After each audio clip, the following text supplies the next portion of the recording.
I would like to already welcome the first speaker, who is Marc Lemaitre, Director General for Regional and Urban Policy at the European Commission. May I invite him to open the event?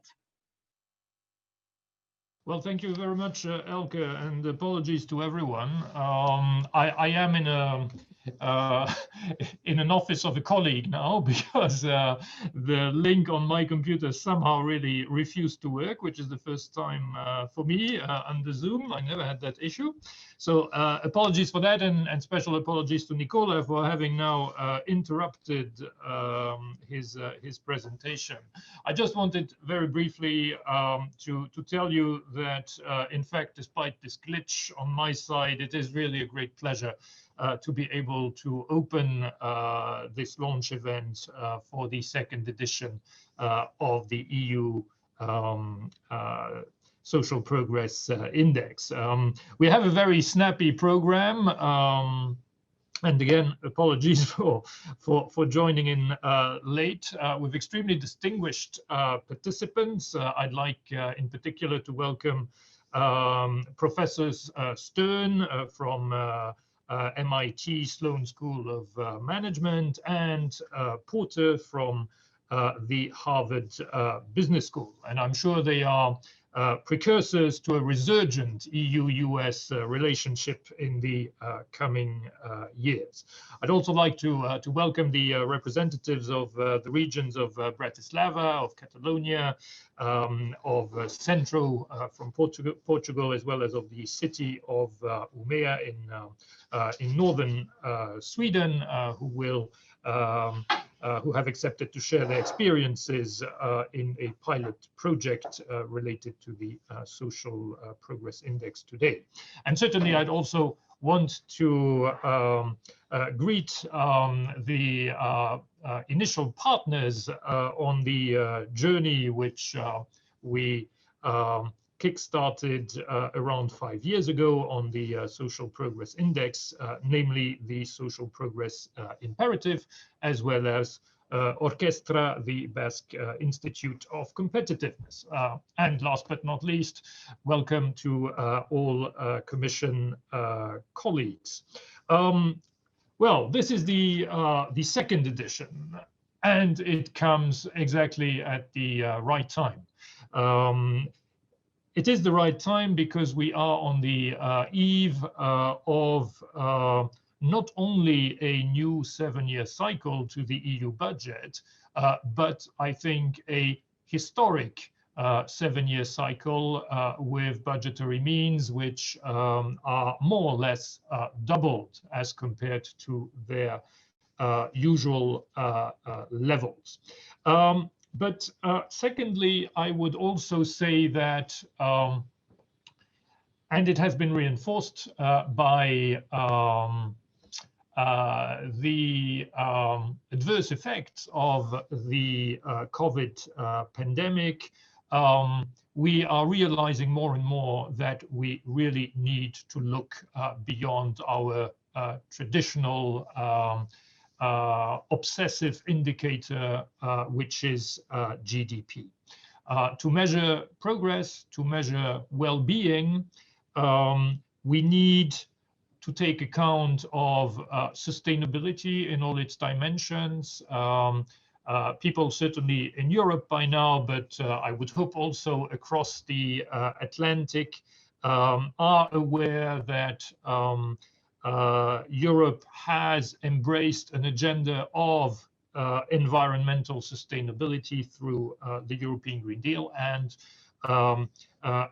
I think that this comes as a complement of what has always been a very strong focus on social outcomes in Europe.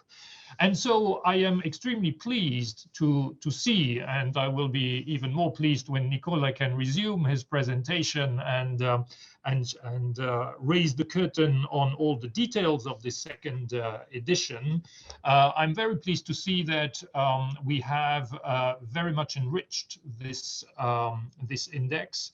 by increasing, in fact, by more than a third the underlying indicators. I'm also very happy that colleagues made a particular effort to make this index extremely user-friendly by developing scorecards which should allow a very easy comparison across European regions and benchmarking. So this should prove particularly handy to policymakers, and I would really encourage them not just to stop at the composite index, but to really look into the details of the 55 underlying indicators we now have. And finally, I'm also very happy that we continue on our traditional path of being fully transparent about the underlying data and the index as such. And so we also hope that beyond policymakers, this will be of interest to researchers and the academic world. And with this, I'd like to pass the floor back to Nicola with my renewed apologies. Thank you so much, Marc Lemaitre. I think that was a very positive energy also that you shared, even with the laughs that we could share with each other. I think we can now hopefully indeed resume the presentation, and the floor would go to Nicola without further ado. Thank you so much again. I just wanted to welcome you all to the presentation of this 2020 edition of the Social Progress Index, which comes at a very important juncture in which all of us collectively are reflecting on the next round of the cohesion programs, and this index will contribute to that reflection. You will see it in the following discussion and presentation, all different dimensions that this indicator index try to capture that would inform the preparation and the reflections on the design of the next round of public investment policies co-financed by the Union.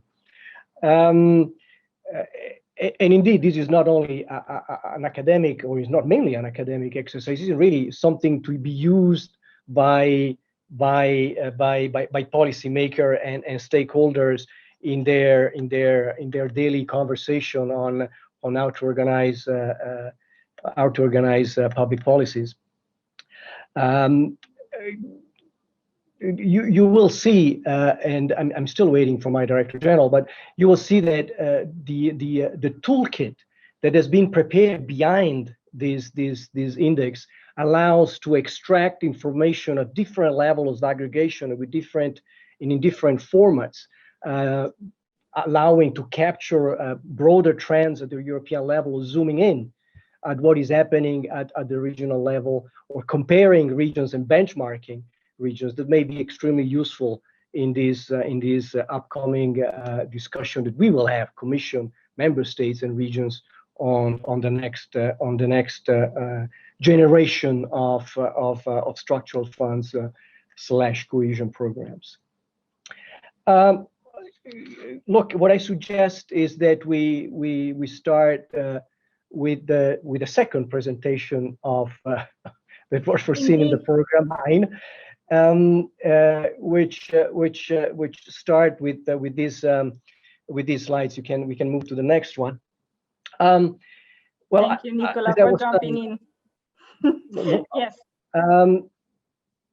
Well, first of all, what is the index? The index is for those who have worked on it since its last edition. You know how many dimensions are captured by this index. There are 55 indicators. 14 are new to this edition. These 55 indicators are then regrouped in 12 components that not only assess the aggregate levels of social progress, but also try to understand the weaknesses and strengths of regions in all their different aspects. And these 12 components are then further aggregated into three dimensions. The first that try to capture, if you want, the enabling condition, the necessary but not sufficient conditions for social progress. And you can see water and sanitation, housing, personal security. The second one, what is called here foundations of well-being, they're trying to move a step further and looking at more sophisticated dimensions and factors of social progress, like access to education, access to ICTs, health, and environment.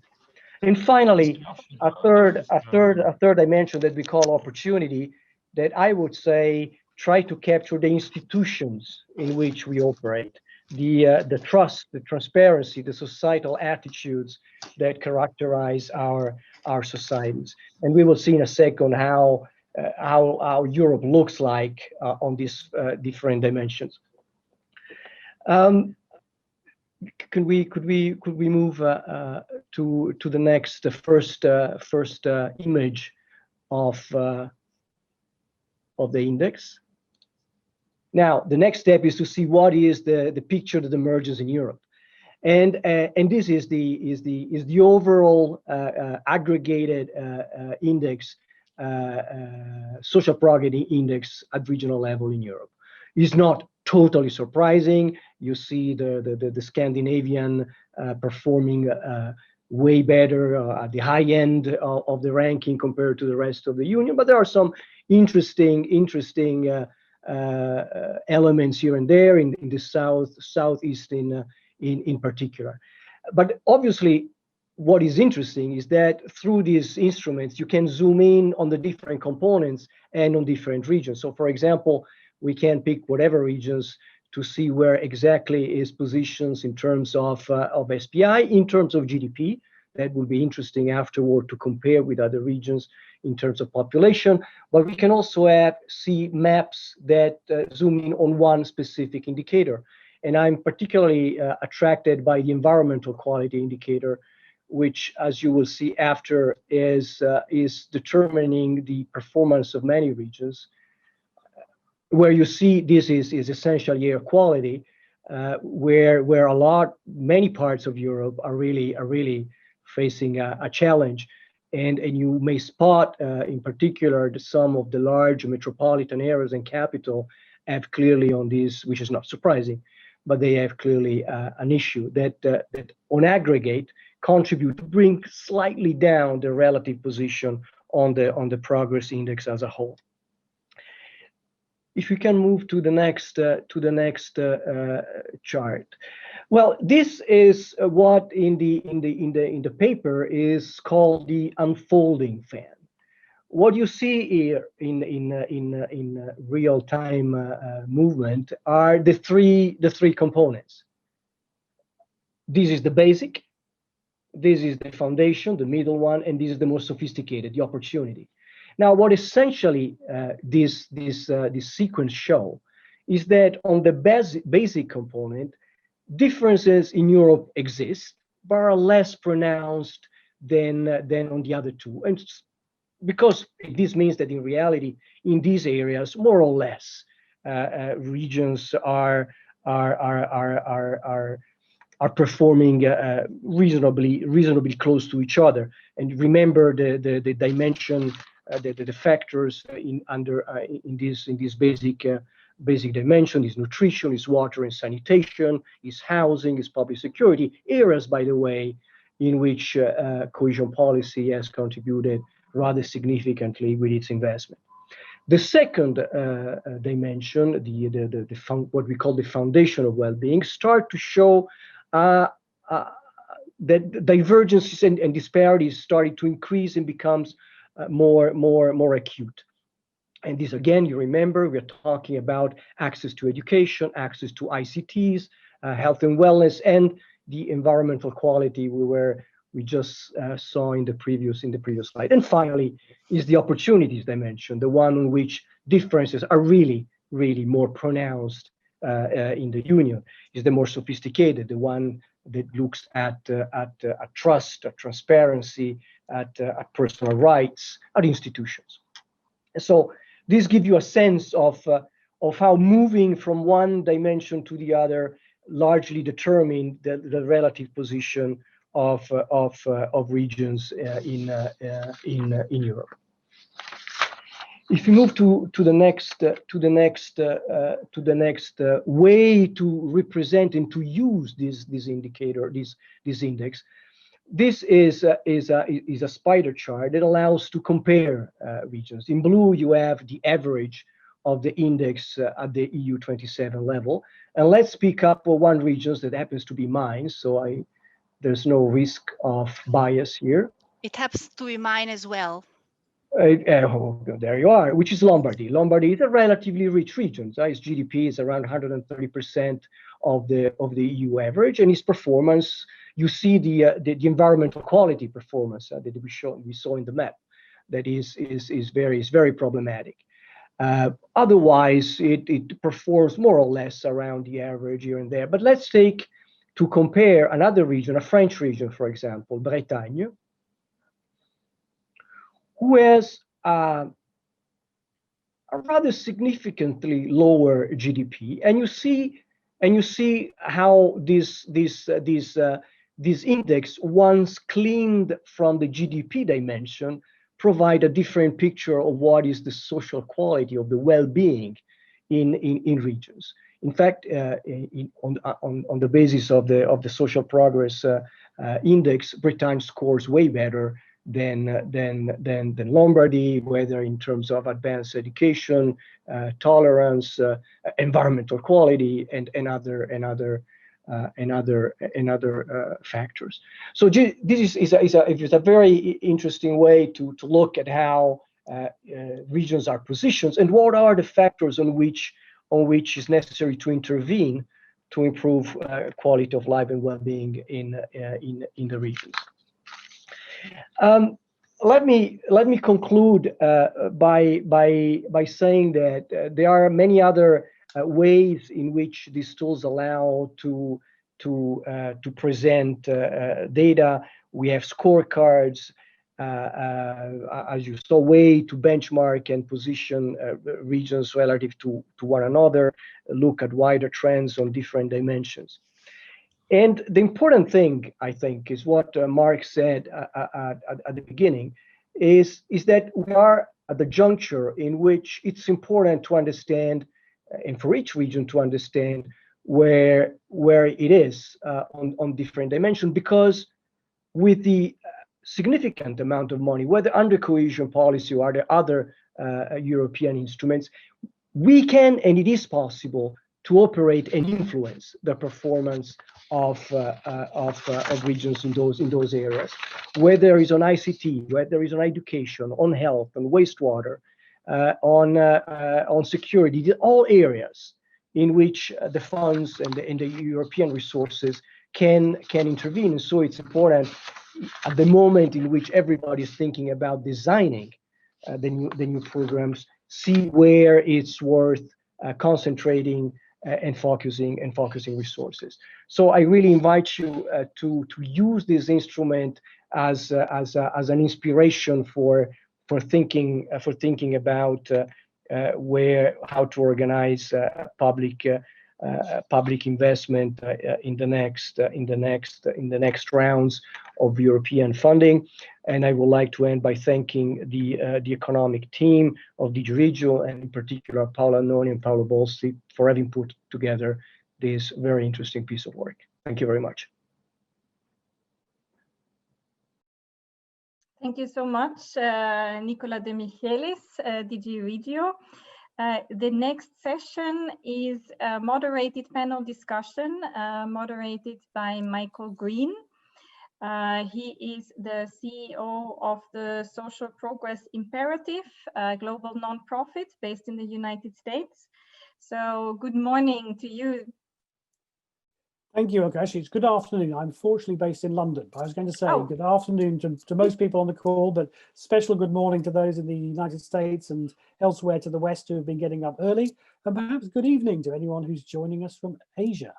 Well, it's great to be here. I mean, at SPI, we produce a lot of social progress indexes. So I know very much how much work goes into this. So I'd like to add my very personal congratulations to Paola Ranoni and all her colleagues who were involved in developing this terrific piece of work. Very well done. I know how much pressure there is. We've only got a little bit of time for this panel. We've got three fantastic panelists I'll introduce. I've got a couple of questions to kick us off, but there is the Q&A function, I'll remind you, and I'll try and bring your questions into the conversation as much as possible. And thanks to those who are also answering some of the questions online in real time.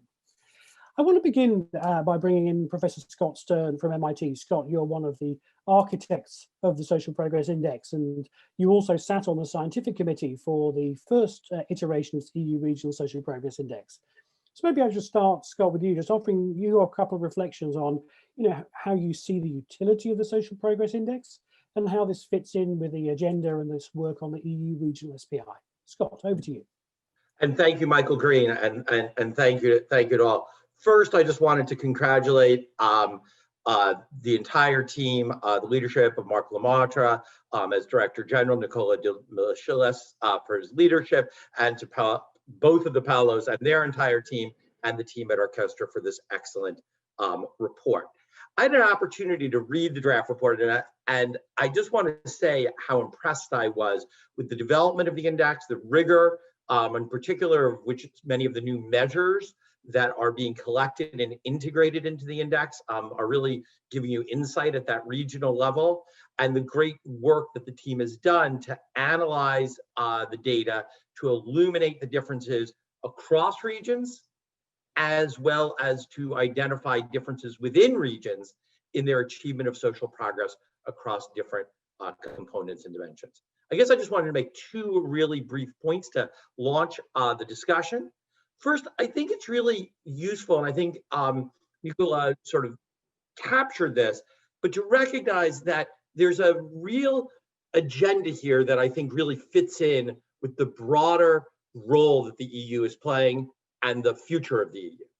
And that is, what does it mean to go beyond GDP? The approach that's taken here is to develop an integrated index of non-economic, societal, and environmental outcomes.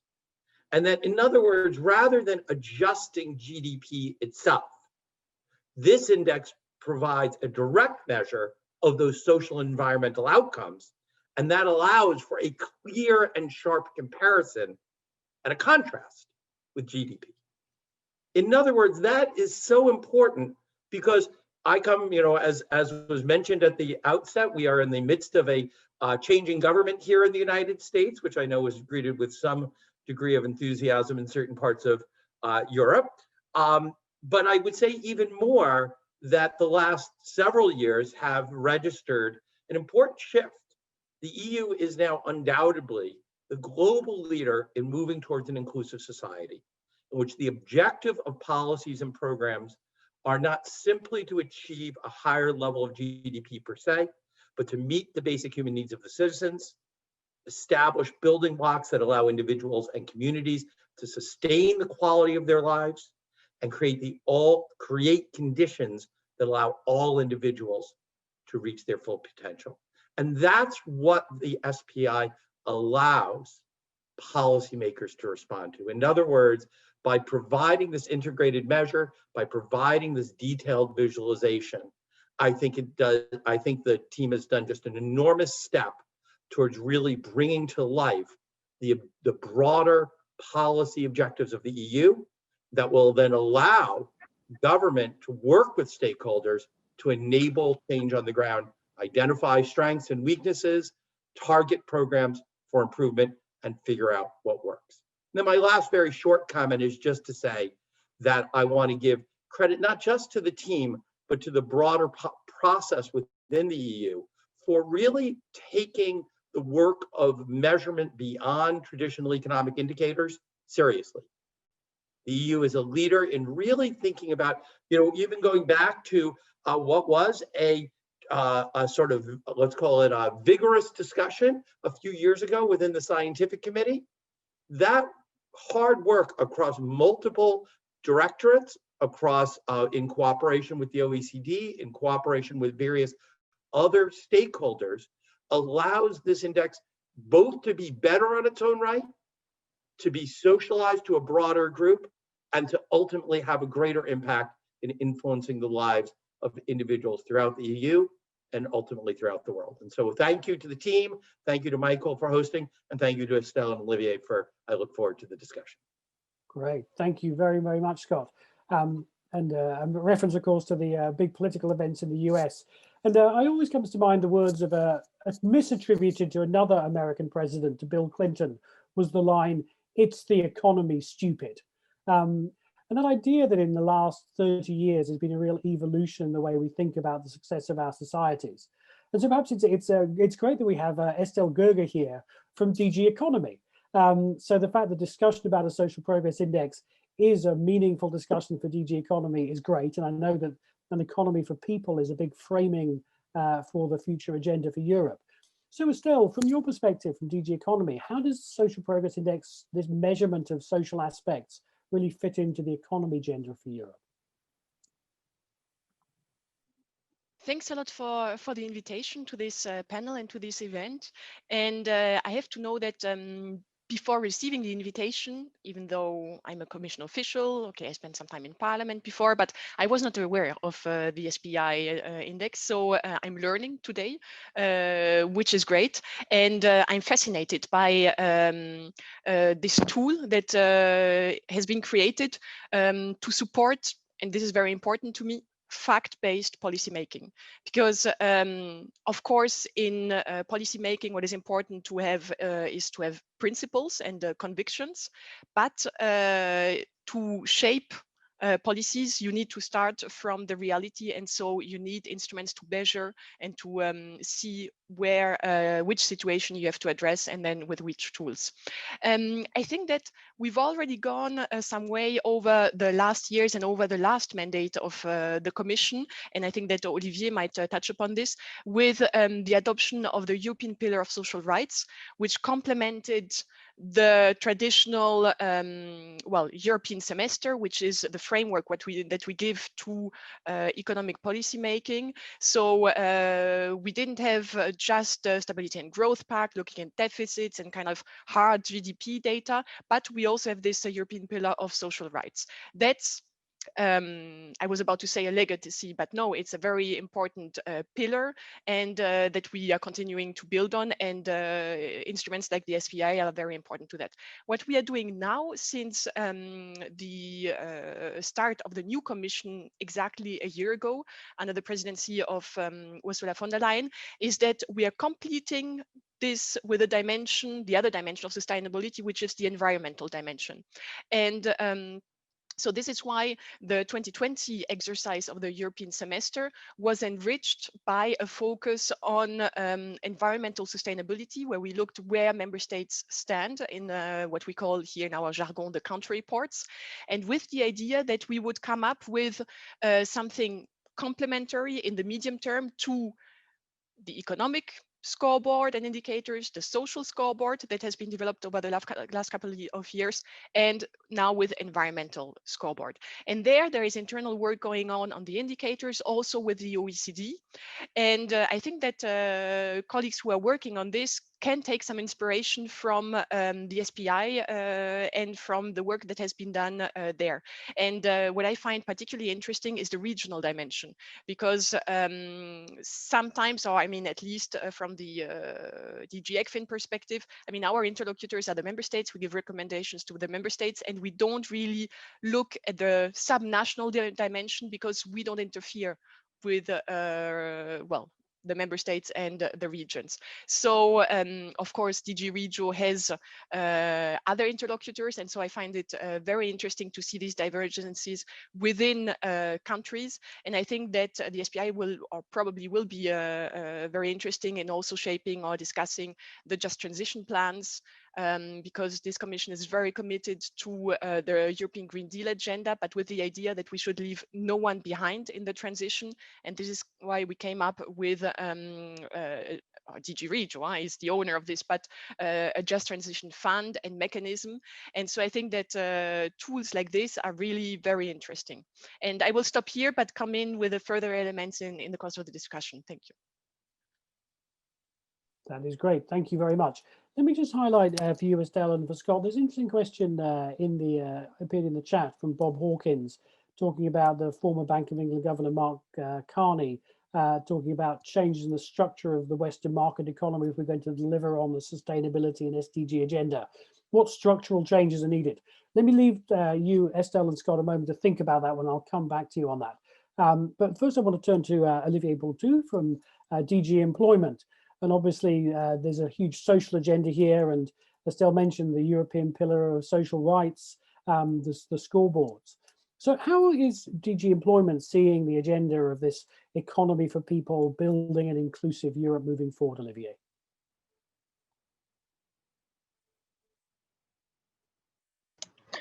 Yes, thanks a lot, Michael.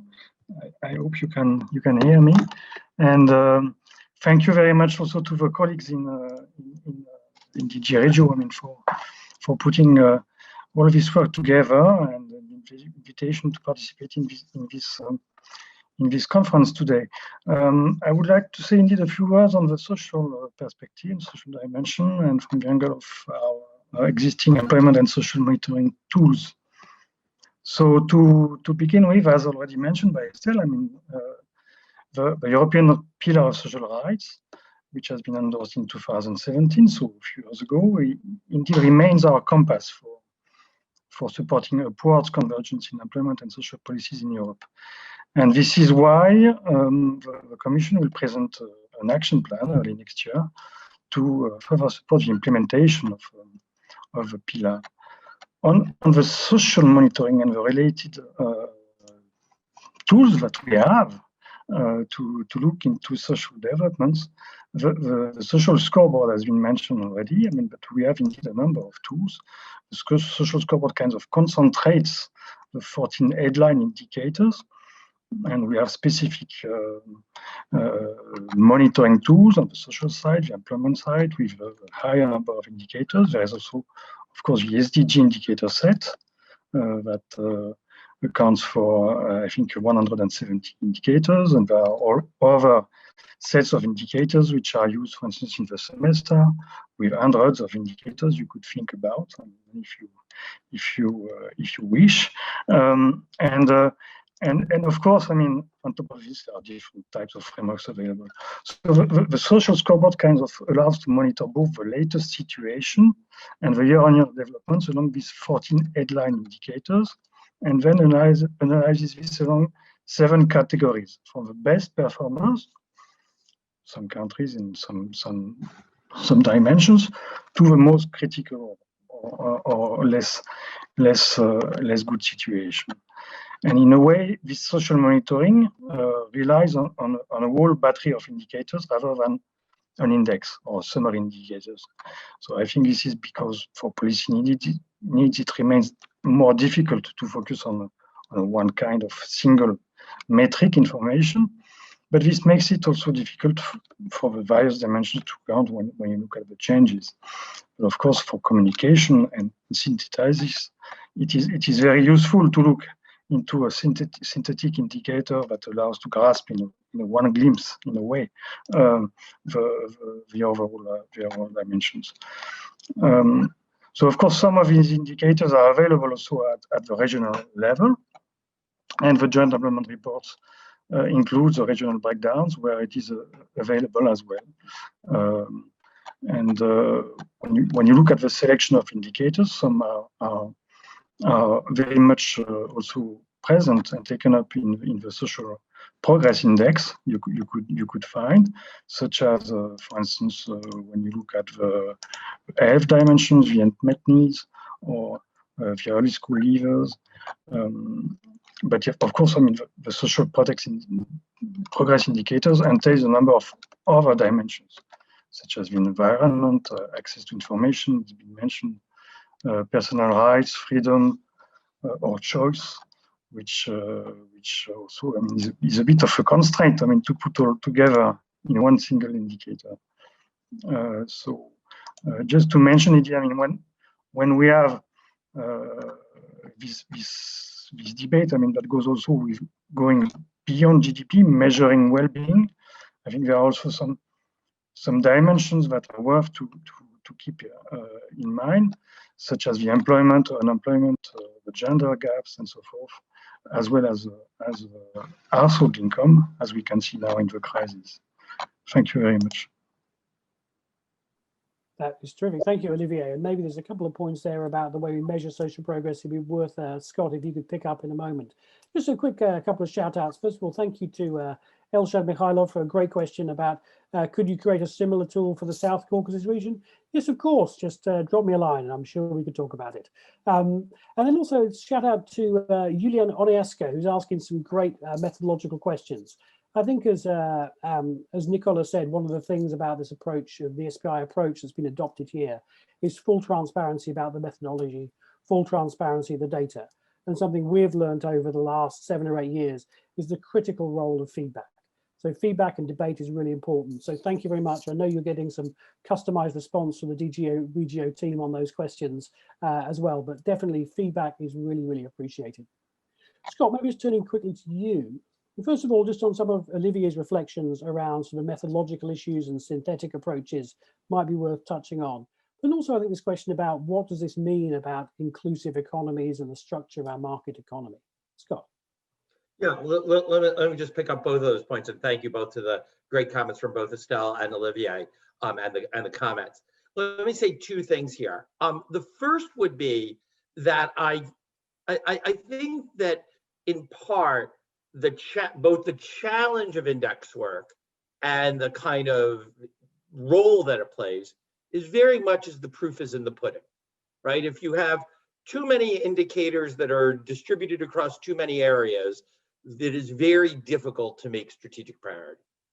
And on the other hand, as we all know from the history of GDP itself, and I'm an economist, I'm a big fan of GDP on its own terms.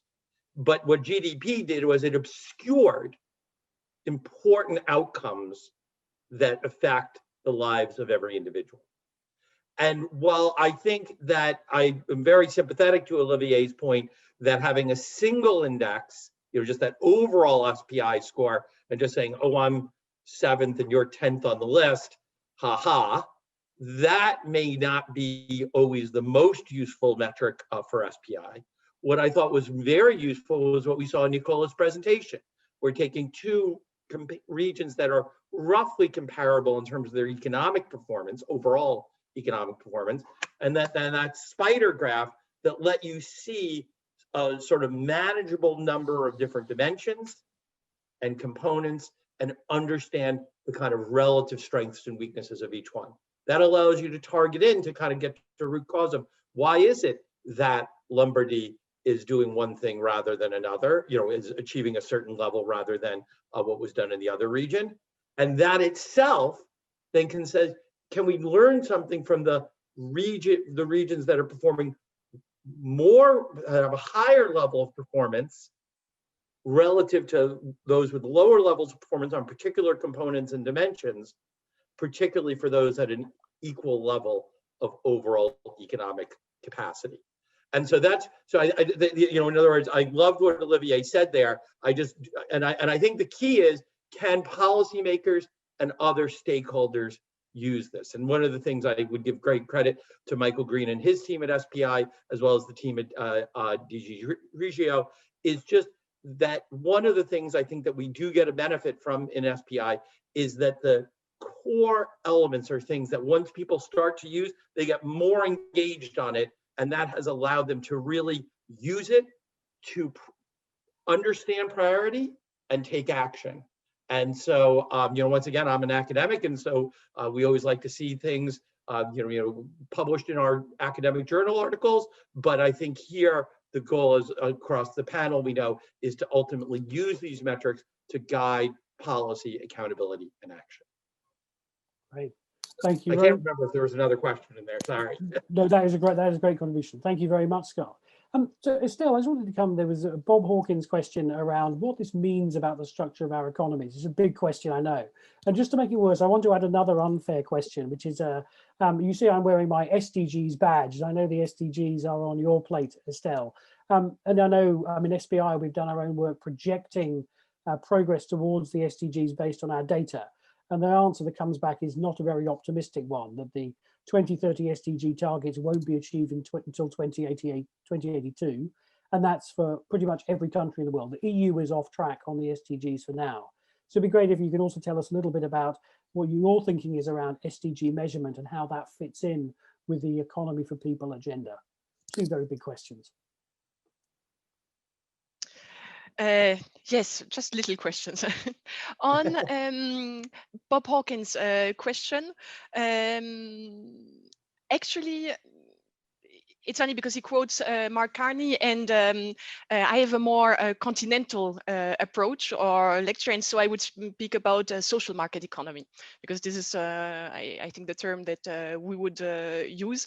And actually, with this, or based on this notion of the social market economy, I think that we already, and Olivier said it, we have a strong social pillar, and we have social safety nets. And I think that especially now in the crisis, these were very important, and it showed that the whole unemployment support schemes, the short-term work schemes, these were and continue to be very important. And this is something that is, I think, quite unique, and that is very important in Europe, and that we should build on. But then how to still make the world more sustainable, because this objective, of course, I fully share. I think that policymakers need to always factor in the well-being and the social dimension. This is where you come in with these indicators, but also the environmental dimension and the climate dimension, and the fact that a measure should not, we have this terminology here in Brussels, do harm to several environmental aspects or climate aspects. And or if a measure does harm, because I don't know, the social rationale would be higher, then sometimes you have to see the trade-off, you have to mitigate, you have to balance. And I think that we need the tools we need this comprehensive view, and we need the tools to make an informed decision-making of what the trade-offs would be, and to make this in a very transparent manner. On the SDGs, so the mandate of my commissioner is to integrate, to refocus the European semester and to integrate the SDGs into the semester. So we started with a 2020 exercise, then the crisis hit, and we're going to change over the next years the way the European semester works, so as to align it with what we call the Recovery and Resilience Facility, which is basically the response to the COVID crisis. So it's a big package of well, not the 750 billion, but 90% of it is the Recovery and Resilience Facility. And so member states will have to put forward plans to tap into this money. And we are going to look at how green these plans are, how they contribute also to the digital transition, how social they are. So we're going to see whether they tick a certain number of boxes. How many boxes exactly, and how you weigh the different elements, this is still being discussed by the co-legislators, so by the member states and by the European Parliament, and precisely with questions like, oh, but how could we measure progress towards some social objectives? And so the Parliament is very adamant about that, and then others say, oh, but this is very complicated, so let's not complicate life too much for member states, because in the end we want this money to be available quickly. So this is where, I mean, your toolbox is very interesting, I think, and is a source of inspiration, and we should use it more. And then, so just to finish on the SDGs, Eurostat is producing every year a report on the progress towards the SDGs. This year, it was promoted a bit more than in the future. They're redesigning it. They're also every year integrating new indicators, and they're consulting stakeholders, civil society, on which indicators would be most appropriate. And I think that this is something that we should use much more, not just as a picture of where we stand, but also what needs to be done.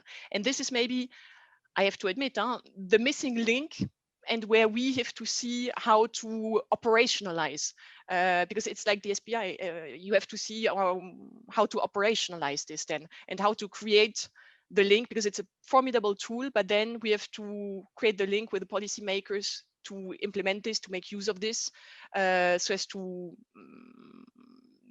take shape of policies, address specific situations, and then measure the progress over time.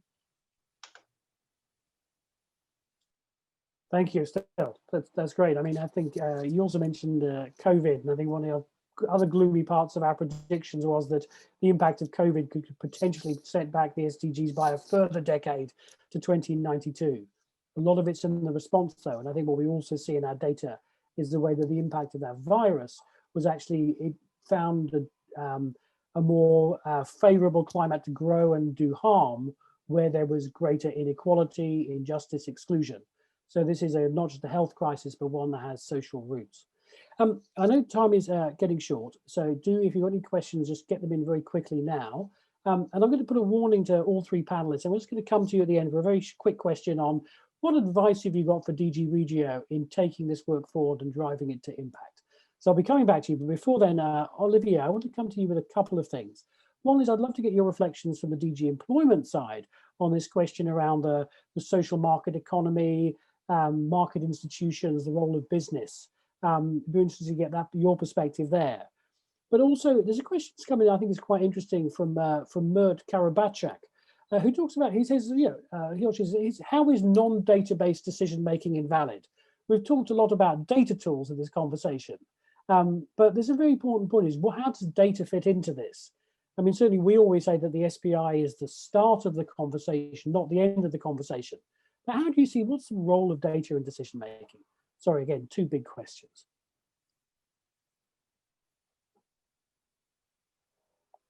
You have to unmute yourself. Oh, sorry. Indeed, very interesting, and I think we could spend a lot of time. I mean, on these only two questions, but no doubt. I mean, on the social market economy, I think we have a clear view. I mean that in this crisis, this is by building also some mechanisms that are at play to help also to provide the room to ensure some resilience that makes a big difference. So I think it is also an occasion, I mean, sadly to say, but it's also an occasion, I mean, to learn from each other and to see, I mean, where the best replies are taken up, how to ensure that this recovery is as quick and fair as possible. So I think in this, linking to your questions on the data and how can the data and all these indicators fit into this debate. I think there are of course different sets of data that you might look at. All these data that we are looking at, a lot of them are about outcomes, the overall outcomes that is in the end there, or the combination of these outcomes. But there are also a lot of information that we can glimpse on the performance of the different systems, and even so, maybe also on some of the settings that make this performance as good as possible.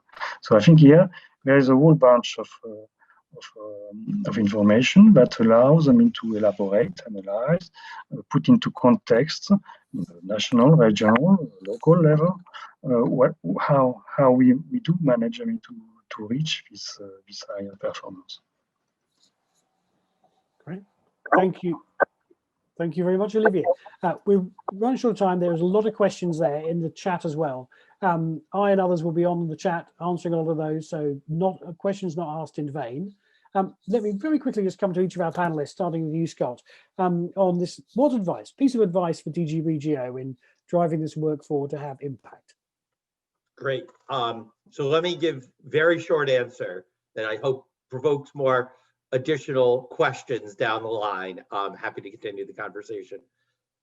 I think a key insight about social progress is that no one is in charge, that there are agencies, directorates, governments, corporates, innovators, and entrepreneurs, each of whom play a role in addressing these questions across a wide range of areas and dimensions. but that ultimately, usually these solutions require working across those different stakeholders. And it is exceedingly unlikely that people will come up with a solution that works across stakeholders unless they can agree on what the challenge is. And detailed measurement of social and environmental outcomes allows people to prioritize, allows people to face squarely what challenges they face, and also to figure out what works. And so I would congratulate DG REGIO on this broader agenda that they're laying forward. I love the inclusion here of Estelle and Olivier as my co-panelists. And I just think that more that can be done to really work across groups to really address the most pressing social and environmental challenges we face. Thank you. Thank you very much, Scott. Estelle. To be honest, it was easier to answer how to reform the market economy than this one. And I will explain you why. It's because as a commission official, not from DG REGIO, it's very difficult for me in a public event to tell them what they should do.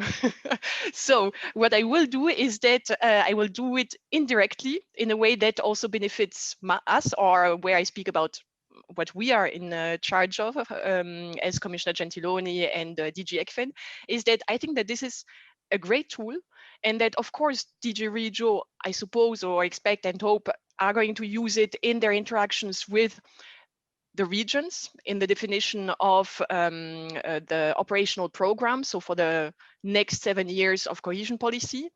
But I would advise DG REGIO to tell the regions that they should knock at the door of their respective capitals and tell the member states to look at this evidence and to use this to come up with their national reform and resilience plans to tap into this other pot of money at EU level, which is the Recovery and Resilience Facility.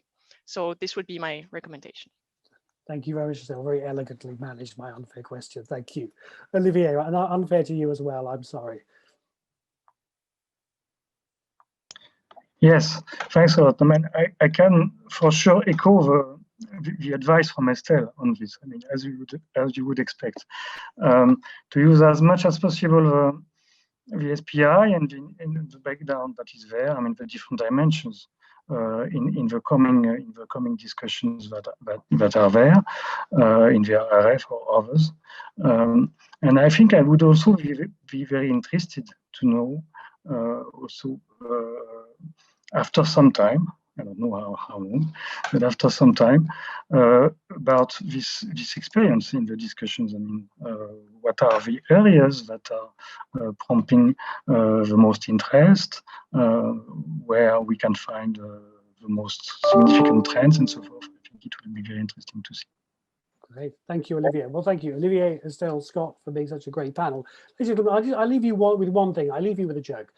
Joseph Stalin goes to visit a potato farm, and the farmer says to him, "Comrade Stalin, we've produced so many potatoes. If you pile them on top of each other, they reach all the way to God." And Stalin says, "Ah, yes, but there is no God. God does not exist." And the farmer says, "No, nor do the potatoes." Measurement matters, where we can talk about lots of things, but unless we're measuring them, it's not the end of the conversation, it's the start of the conversation, but measurement matters. On that note, Elke, thank you very much. Back to you. Thank you. Thank you so much, Michael, for the excellent moderation. Thanks to all the panelists. And our next speaker is the distinguished Michael E. Porter, professor at Harvard Business School. He's widely recognized for his work on economic theory and strategy and for bringing these to the practitioners around the globe. Actually, he's one of the most cited scholars today, or the most cited scholar today in economics and business. So we're very pleased to have him here for his keynote, and I see him already. I would just, without further ado, hand over to you and your presentation. Well, thank you so much for that kind introduction, and thank you to the European Commission for inviting me to join this launch of the 2020 Regional Social Progress Index in Europe. We're very excited about the opportunity to take this thinking even further. What I want to do is talk about how a brief overview of what this is really all about, how it's changing the way we think and act on economic development, and also how important this is to help us navigate this COVID crisis that's so unprecedented that we're having to deal with today. So if I could give a brief overview of some of the key ideas here, I hope this will be a good opportunity for all of you to kind of get your arms around this, this concept, and we can all together apply this better and better going forward. So if we could, let's turn to the first slide, and we'll go from there. What I'd like to do is really give you a very brief history of economic development thinking. I've been involved in this field for many years. I was co-chair of the Global Competitiveness Report at the World Economic Forum, and we have a long history of measuring economic development, and that was very useful. And learning what the components of good economic development look like was a critical step. But starting in 2013, Michael and Scott and our team really came to understand that we had to go beyond just measuring economic development. Yes, it's important to do so, but economic development alone is insufficient to actually improve the quality of life and social development. We need to see that development really has two components. One is the economic component, which is critical. That's where kind of wealth is potentially created. But then we have to make progress on the social agenda if we're going to actually move economic development. If the social agenda is weak, the opportunity for people to take advantage of economic progress is not there. And if we don't move these things along simultaneously, we're going to create unequal opportunity. And of course, that is the tremendous problem we're facing all across the world, especially in the US, where it's been really highlighted recently. So how do we think about doing this work? Well, we have to start to see, and by the way, I think the European Union has been a real leader in thinking beyond pure economic development thinking, beyond GDP debate has been long present in Europe, and there's been a lot of progress and recognition of this in a variety of areas. But the question then is how to actually do this. And despite the fact that there's widespread agreement that we have to look beyond GDP, there's still very wide variation in social progress across the EU. And this is despite a whole variety of policy agenda, policy solutions to support lagging regions to try to kind of bring things together. And the Social Progress Index is meant to be a tool for having a common way of looking at social progress across all of Europe to really provide the opportunity for more appropriate and more sustained policy interventions that will bring different parts of Europe together. That's the whole purpose of this effort. Now, if we go on to the next slide, what we'll see is that Europe has, again, a very powerful, ambitious policy agenda in this broad area of beyond GDP. In sustainability, the Green New Deal, in social inclusion, the European Pillar of Social Rights, as you see here, the COVID recovery and resilience effort, and then the coordination framework that's represented by the European semester. Created after the 2008 financial crisis as a tool to support the Eurozone, the European semester has three pillars: budgetary, macroeconomic, and socioeconomic. But to support these pillars, we have to add the dimension of social agenda and measure the broader set of tools that are going to allow us to make progress in that area. And that's really where the SPI and the regional SPI comes in. It can be a core policy tool that really goes beyond these areas alone and wraps them in a broader set of knowledge of data and issues and benchmarking that should allow us to make that European policy agenda even more effective. And that's, of course, what we need all over the world. And by the way, I should say the US has tremendous concerns in these areas. We are not doing a good job on social progress. We're not going to talk about the US today, but I think Europeans should be proud of what you're accomplishing in this area. We got to catch up. And we've been struggling, but we're hopefully going to look across the Atlantic and learn from what you're doing. So the Social Progress Index is a new way of looking at social progress that has not been historically captured in the historical measurement frameworks. What are the key ideas in this Social Progress Index? Well, first of all, it's measuring social and environmental factors across the whole range of things that really matter to quality of life and quality of opportunity. Number two, the Social Progress Index is all about outcomes. It's not measuring how much money was spent. It's not measuring how hard we tried. It's measuring how we actually accomplished progress along the various dimensions. And again, so much of measurement frameworks are about inputs in this area, not outcomes. And social progress was really the first ever effort to measure social progress rigorously at the outcome level across really all the countries in the world. The focus around outcomes is on the real lived experience. We're trying to get away from the value judgments about what's good and bad on individual policies. We're trying to get at the real outcomes for people that are falling out of this work, and we can actually measure with this work. So on the next slide, we show you the kind of basic framework of the Social Progress Index. And it starts with a very broad look, drawing on a long, long tradition of literature and economics about what matters for success of people, what defines whether we actually are improving the quality of lived experience. And Social Progress Index has three basic components. The first is what we call basic human needs. Do people have the basic human needs required for survival and well-being? Things like nutrition, clean water, shelter, personal safety, and you can see the detailed definitions. These areas in each of these three pillars have been really developed over time with looking at all the literature and drawing on the best data that we can find in the world to actually measure these things.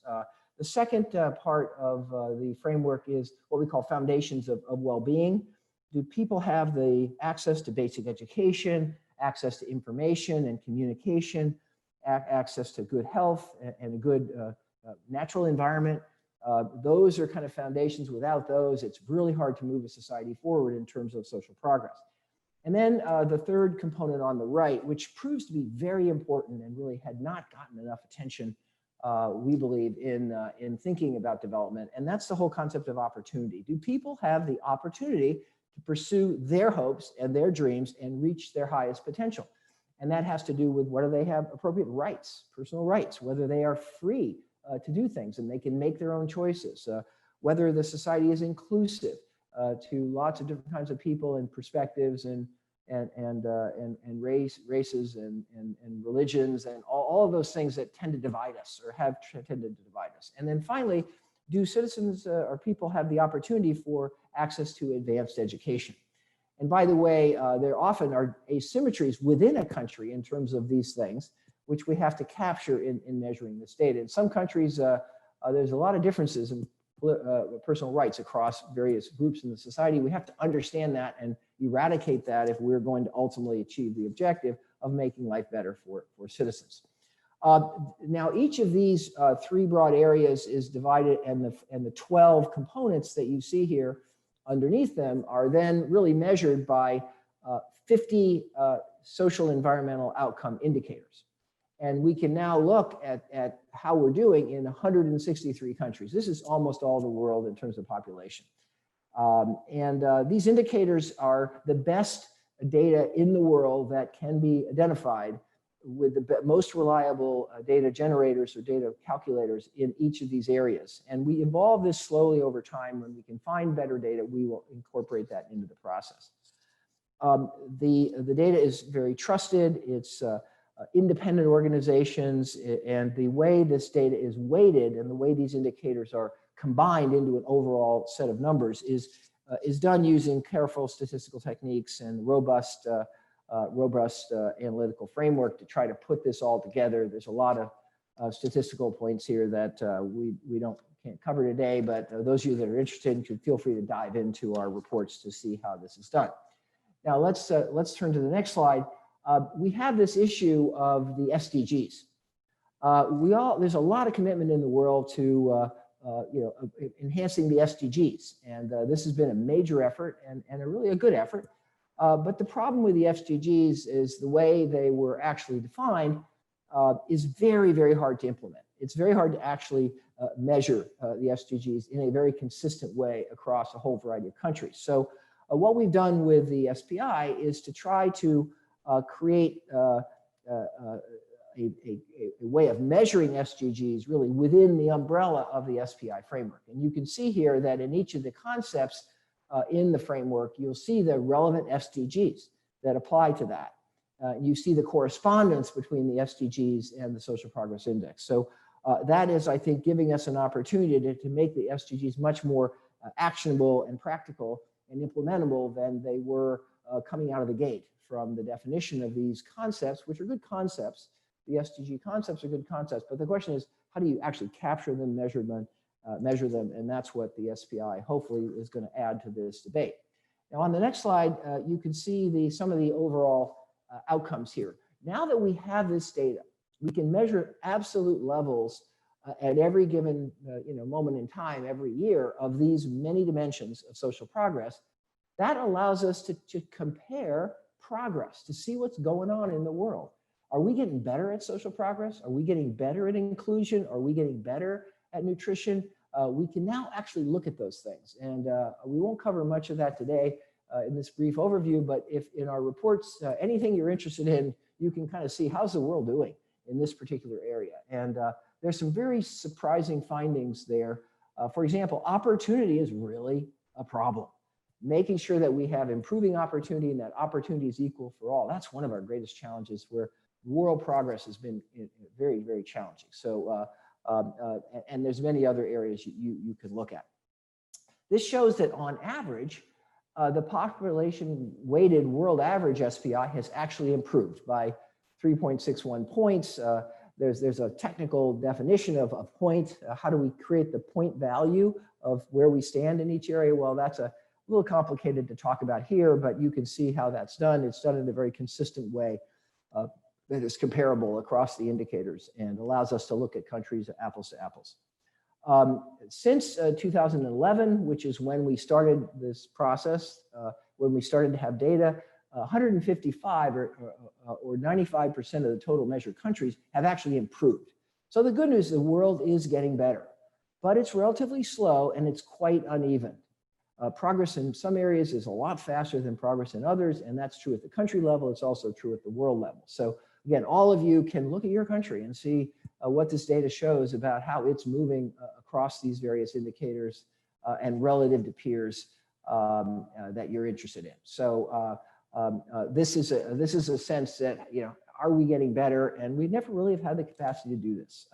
We have opinions, but we've never had data. Now I think we have some useful data. It can get better. We try to improve everything every year in the SPI, but we think it's at a level where it's very evocative now and very useful in measuring really critical things. So let's turn to the next slide. We're getting close to wrapping up this overview and staying within our time, but now this is really the kind of bottom line ranking using the SPI, the 2020 version of the SPI, the most updated version we have, to really compare and rank countries, including the EU. And you can see here that we've highlighted the EU countries in blue.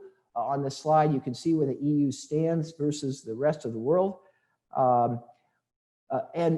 all of you Europeans looking at this slide should be very proud of this. EU countries make up 6 of the 13 countries in Tier 1. Tier 1 are the highest performers in the world. 6 of 13 are EU countries. The top performing EU country is Denmark, second in the world. EU countries are the majority, not just in Tier 1, but also in Tier 2. That's the second tier of performance in social progress.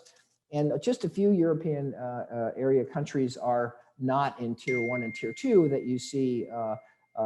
You see Hungary and Croatia and Bulgaria and Romania are in Tier 2, not in Tier 3. Let's quickly turn to the next slide. What we see here is the relationship between social progress on the vertical axis and GDP per capita on the horizontal axis. We're very interested in how countries are able to turn their prosperity in terms of GDP into actual social improvement. And being richer doesn't matter if it doesn't affect people's lives. I mean, it's a false goal. Because what we really care about is making lives better, making opportunities better. And you can see here that a lot of countries are much better than others. the countries above the line are really performing very well versus their GDP. Countries below the line are performing very poorly relative to their GDP. And you can see that the EU on average is above GDP. That's the big blue circle, and the countries are overperforming. So I think that doesn't mean Europe can't do better, but boy, it's showing a lot of the rest of the world how to do this very, very well. So again, a sign of hopefully of great progress, and also hopefully a source of pride for all of you. A couple more slides. Next one, please. You can see here the change across European countries. All member states, or most member states, have improved their score by at least 1 point. The only EU country that has actually declined in social progress is Hungary. But you know who your partner, Hungary's has some other countries that have declined in the world. There's only 3 countries in the world that have declined in SPI over this period. One of those 3 is Hungary, but one of them is Brazil. And the third is the United States of America. And this is a source of enormous concern and frankly, sadness on the part of, I think, all Americans who built a country that was supposed to be the place where there's a lot of opportunity, and it turns out that we're not delivering because our political system and our ability to pass good, sound public policy has not been good over the last 20 or 30 years. On the next slide, we'll see that going back to Europe data, you see that convergence is one of the major priorities of the EU, is to help countries, poorer and less developed regions, catch up and get better. And social progress, of course, is a critical area there. And you can see here that this chart shows that there is convergence in the EU. It's working. And countries that started with lower SPI scores are improving faster in this period. So the SPI framework, by actually measuring and comparing, you can get better. And that facilitates and motivates improvement, because it shows you the areas in which you're lagging. It shows you the areas that you can get better in. And that we see in this data is starting to work.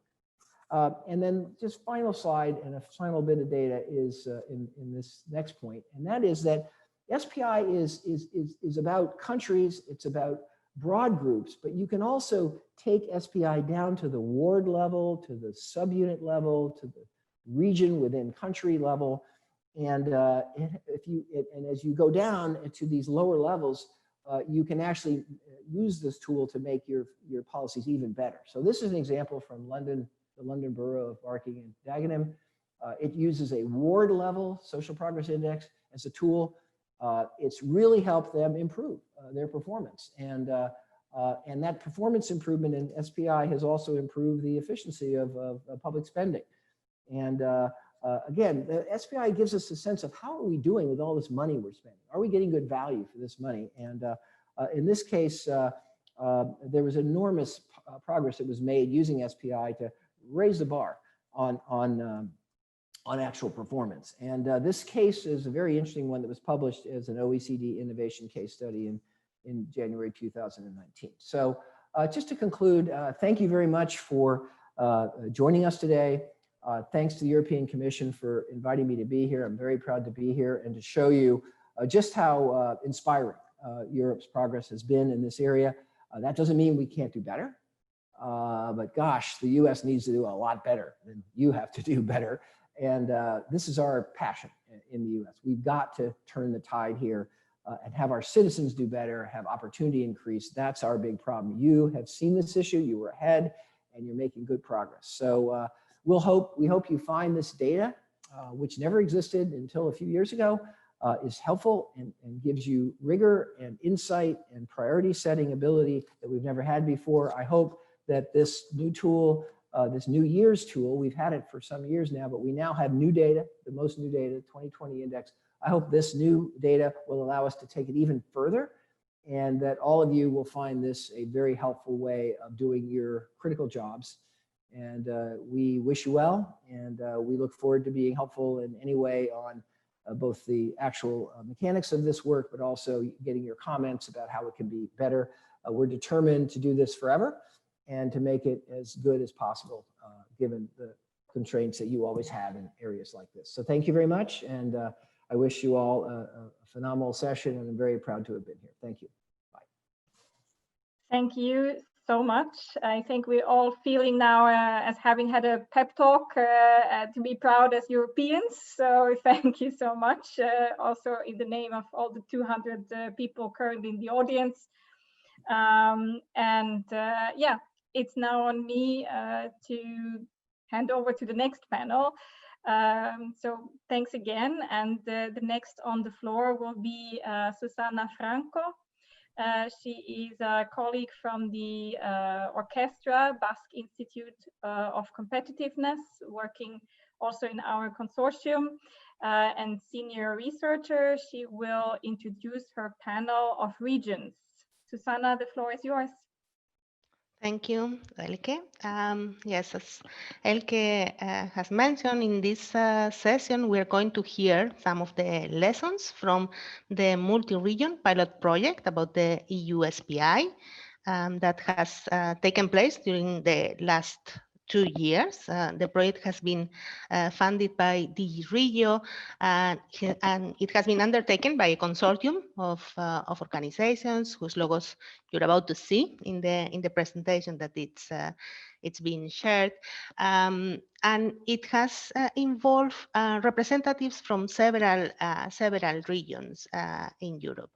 Because this pilot project, the objective that it has was to inform and to improve policy making at European level, but both at the Commission level, but also at the regional level in relation to policies supported by the cohesion policy, and also to find ways to link, as we have seen in the presentation in the previous panel and by Professor Porter, finding ways to link the EU SPI Index and the Sustainable Development Goals that are some of the main goals that many territories have set for the year 2030.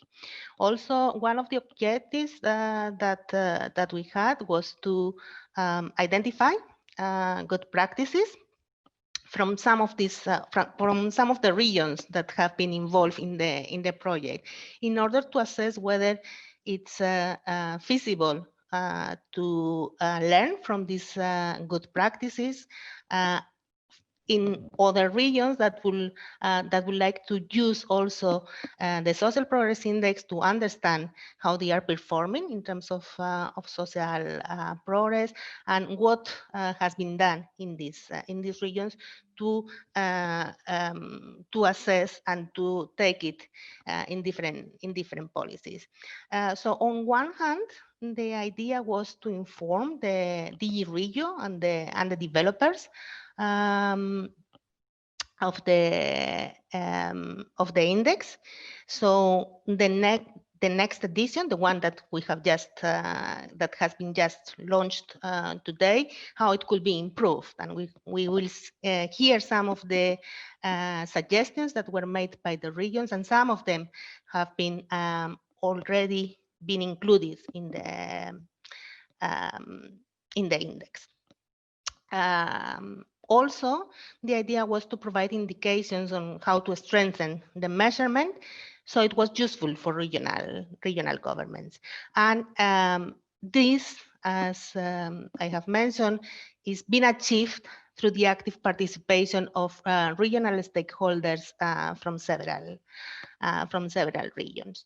So there have been 10 pilot regions that have been involved in the project. You can see in the map there the 10 regions that have been part of the project. These regions were selected so they would represent regions from different geographical scopes in Europe, because we know that that's one of the characteristics that we have. We're a large continent, and there are differences from south, north, east, and west. So we try to achieve representativeness from different regions. Now we can see it larger, which is nice. So those are the 10 regions. But geographical diversity was not the only criteria that that was used. Well, there was also the question of having representatives from the regions that were interested in participating in the project, that they wanted to share their experiences and also learning from other regions, but also to get different aspects in terms of both economic progress and social progress. And that's why in the next slide, we see that some of the regions, if you see the horizontal axis, were regions that are more developed in terms of economic progress because they have large or larger GDP per capita, about above 75% of the EU average, and also some of the regions were below that average. And also some of the regions were growing more in the previous periods, and some of the regions were growing less. But something that we have heard also already in previous presentations is that you can do well or you can do badly in terms of social progress, no matter in which level of economic development. So that's why some of the regions that were in the that have been part of the pilot project were overperformers. So according to their level of GDP per capita, they were doing better than their peers, and some of them were underperformers. So we could have different broad aspect of what was happening. So today in the session, we are going to hear from 4 representatives out of the 10 regions that have actively participated in the project. But we will also bring some references and some inputs from the other regions. 10 regions was going to be a bit too crowded for the session, so we will be mixing the inputs from the other regions and the experiences that some of these 4 regions have shared during the project and what they have learned during the project. And I would like to remind the participants that you can still ask questions in the Q&A part, and ask the panelists in this session that if you see any question that is addressed to you, you can respond to them in the chat. But we will also we have also kept some time at the end, hopefully, to answer some questions live as well. So we're hoping to have some interesting dialogue here. So I would like to start presenting the first person from one of the regions. If you have had the chance to look at the previous edition of the Social Progress Index, and if you have already started looking at the new edition, you might have noticed that the region that was best positioned in Europe was Upper Norrland, or over Norrland in the north of Sweden, and it has been for us a great opportunity for the project to have one of the provinces from the region, Västerbotten, and the city of Umeå participating in the project. And we are happy to have Janet Agren, the deputy mayor of Umeå, with us today. Thank you for joining us, Janet. Welcome to the event. And I would like to ask you if you can tell us what you think are the main factors that have helped explain the good performance in terms of social progress, and why you think the EU SPI is useful for a city like yours. Okay, thank you, Susanna, and thank you very much for the opportunity to be part of this seminar today. I think maybe one factor is that we try to have a holistic understanding of sustainability, and this is a guiding principle for all our strategic development. We've also had an interest in these kind of questions for a very long time, but for Umeå being part and a participant in this project and on the discussion on the index has really helped us, and it has also contributed to our understanding of social progress as a core asset, but also as an area of expertise. So it has therefore given us the chance to raise the awareness on the importance of pushing our work forward, and also to raise our ambitions. So thank you very much. I think also that the way we have used the EU SPI has been in trying to highlight this not only to ourselves but also to other stakeholders in our region as well, and of course the importance of continuous work. Yeah, because the usefulness of the index to raise awareness has also been highlighted in several other regions. So, for instance, in the case study that in Eastern and Midland region in Ireland, they were saying that previous to the case study, when they were interviewing stakeholders, not many of them were aware of the index, of the existence of the index. And also from Emilia-Romagna, something that they mentioned was that it's not only enough having the index, but you need to understand the index. Somehow you also, there's a need for the index to be interpreted in the context of the region, and unless people are able to understand what the index is, what the purpose it has, and how it can be explained and applied, it will not be fit for communication process and for awareness in the regions. So this is important even in a region as yours that has been ranked #1, isn't it? Yes, absolutely. I agree. It's very important. So it is something that we have tried to highlight from the city, city of Umeå, but also from the region of Västerbotten, and in the regional development strategy, and that is a core issue for our region. It has been important for us to look at how can we overachieve and how can we use the index in our own work in the city and in the region, and how can we use it as a tool to highlight the importance of cooperation and learning from others that are also overachieving. So yes, Övre Norrland is a region that is socially progressive, but and we are fortunate to have a high level of trust. But now going forward, we cannot do business as usual. We have to overinvest in building social capital and to push social progress forward through our own work, and of course through cooperation with others. So we can build a city where people want to live their lives and also find well-being, and also being able to implement the changes that are now needed for us to increase the transition when it comes to become a climate neutral city. So I think the index, the EU SPI, is a great tool for us in being able to follow that progress. And we're now very interested in looking into the new data and the new index. Yeah, definitely. This is something that I think we're all looking forward to go into the details, and something that you've stressed about cooperation, and cooperation is an issue that has come several times during the project. For instance, from Western Greens, they were saying how civil society and the private sector need to be an integral part of the exercise. It's not just something for policymakers. It has to involve other stakeholders that work together in order to improve social progress.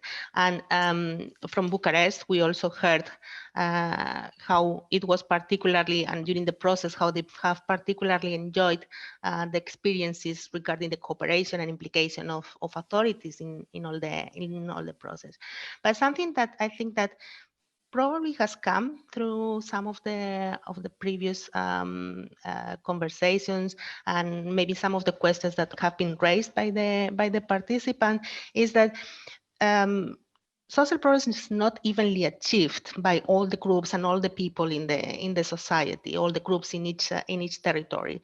So, for instance, the participants of Hungary, one of the issues that they were raising was about how the Roma population in some cases doesn't achieve the same levels of social progress as the general population. And one of the experiences that they shared during the project was about the social college, particularly for Roma population that will help to increase their participation in tertiary education, to reduce the number of dropouts from the community, and thus it can contribute to the alleviation of some inequalities within the territory. In the case of Umeå, something that you brought to the project, and one concern that is particularly important, is gender equality, and how social progress is achieved by both men and women and all the people in the society, right? Yes, that is correct. We have for a long time worked with gender equality, and one of our ambitions in participating in the project has been to emphasize the importance of gender equality in social progress, not only to be able to look at women and men in our region with gender segregated data, but also I wish to include more variables on gender equality into the index. So much of the work that's being done in Umeå now on social sustainability and social progress has its basis in the work that we've done on gender equality. So this is a question we have worked for a very long time, over 30 years. And it takes time to see changes. That's great. And we have also heard some questions about the index is calculated at regional level. You come from a city, so your competencies I will say that are very far from the region, but still you are explaining how having the index has been useful for the city, how you have integrated it into your strategies, but also it might not be known by other cities in the world because they might consider it as a regional tool, but also something that you have done is to help to raise awareness not only within your territory, but also among other cities in Europe. So can you tell us a little bit about it? Yes, absolutely. Yes, we were fortunate to become a runner-up in Innovation Capital of Europe in 2018, and one of our aims was to gather city leaders from all over Europe to highlight the overachievers in the EU SPI. So we invited cities that represented the region with the highest score in the index for a 2-day discussion, and that was to an event we called the first Social Progress City Summit, and together we signed a declaration acknowledging city contributions to a more social Europe and calling for a European Social Progress Award to put a spotlight on the importance of social progress. So we will also this year, on the 14th of December, have a digital summit where we have invited the same cities to a roundtable on leadership in European cities on the importance of social progress as a core issue post-COVID and in transition towards the SDGs. So we believe cities are laboratories for solving societal challenges through innovation. They are also accelerators of opportunity, and they function as key platforms for democracy, dialogue, and diversity. So cities are places for environmental regeneration and engines of economic growth. So yes, as you said, the EU SPI is a regional tool, but since social progress is a multi-level issue, we took the index as a basis to invite other stakeholders. So yeah, we are a region that performs well in the index, and our ambition has been to highlight this and to look how we can work together with other European cities to see what makes a region overperform, and how can we then as a region learn from others and cooperate to further our social progress. So being part of the project and learning about the good examples, but also the discussion that has been on variables and getting an outside perspective on our region, and during the summer learn and listen to other cities. That has been very important for us and also very valuable. So thank you very much. Well, thank you. It's been good having the region in the project, and I'm sure that some of the people that are listening to us today will be interested in also joining the second European Social Progress Cities Summit, so they can still do that and seeing representatives from other cities also discussing about social progress at municipal level or at city level. So thanks a lot, Janet. And we're also something that has been highlighted during the project is how the Social Progress Index was in fact created to respond to the need of creating measures that assess progress beyond GDP. That was the rationale for it. So in some of the territories, we heard, for instance, from Eastern Slovenia, how they were relying in the region mostly on GDP for such comparisons between regions, because that was the measure that they had. That in the country they had some indicators at NAT street level already that could help them to assess the state of development and richness of the plan goals that they had in the region, but how they found that the Social Progress Index, the European Social Progress Index, was one of those comprehensive indicators that will allow them to compare with other regions, and particularly with regions that have a similar level of GDP per capita to them.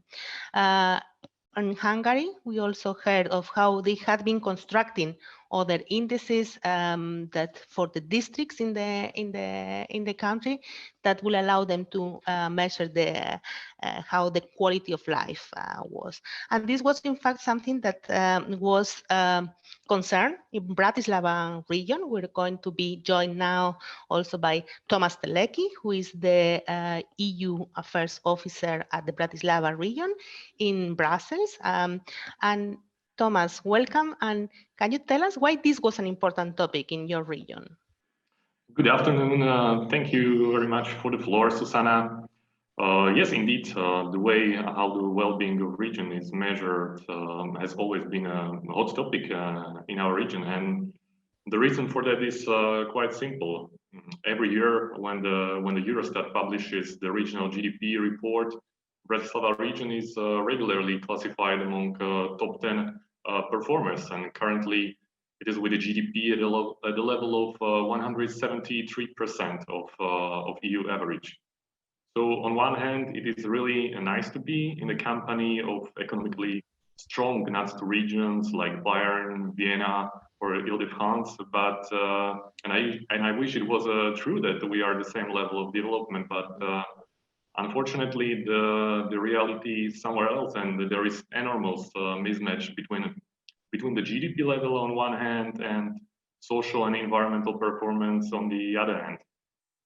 And the consequences for the region are quite serious, and it is mainly the limited access to EU funds, which unfortunately still represents a predominant source for financing public investments. But it is also a negative public opinion on the credibility of EU statistics we are confronted with. So in general, the high level of GDP is rather typical for capital cities and regions. And in case of Bratislava region, it is caused mainly by high number of unregistered inhabitants, as well as the concentration of the companies, big companies headquarters in the capital that are operating nationwide. And it is also the purchasing power parity, which doesn't take into consideration the different price levels between the regions. And the Bratislava region consists of 80 municipalities. Some of them are of rather rural character that are facing serious structural challenges and tremendous investment gap. And they often, compare themselves with the municipalities just a few kilometers away that are already in the neighboring Trnava region, which is already classified as the less developed one, and they really feel left behind. So, and yeah, that is why we have been exploring some alternative ways for measuring well-being of the regions, and have become one of the leaders or front runners of the PNGDP initiative. because you were aware of those differences internally and the differences between the good performance that you had at European level in terms of GDP per capita, in terms of economic progress. But then you heard about the first edition of the European Social Progress Index, and you thought that it was, in fact, a measure that could help you to portray those differences that you were aware of.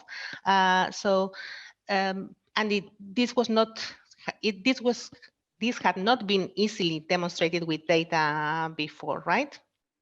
Yes, indeed. It was basically in 2016 when we first heard of SPI.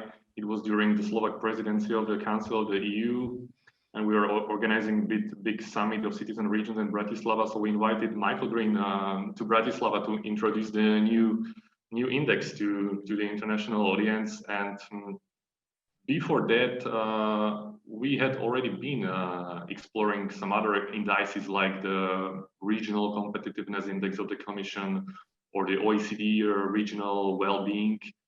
But what we liked more about the SPI is the absence of economic indicators that was already mentioned today, and it's focused solely on those related on social and environmental aspects. So because this is basically what matters to citizens. For them, GDP, it's just a number unless it doesn't translate into concrete interventions. And the EU SPI clearly demonstrates the huge difference between the GDP on one hand and social development of the Bratislava region on the other hand. In terms of GDP, as I said, we are in top 10 of EU performance. In terms of SPIs, Bratislava region in the new edition of SPI, we are on 126th place. So you can see the enormous gap. In the previous version, we were even on the 181st place. So obviously, as we could see also on the slide, we are among the biggest underperformance on the SPI.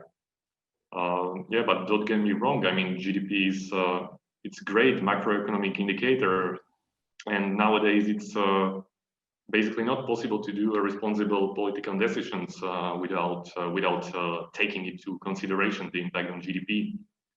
But when it was invented in 1930s by Simon Kuznets, so it was not intended to measure well-being or well-being of countries or region.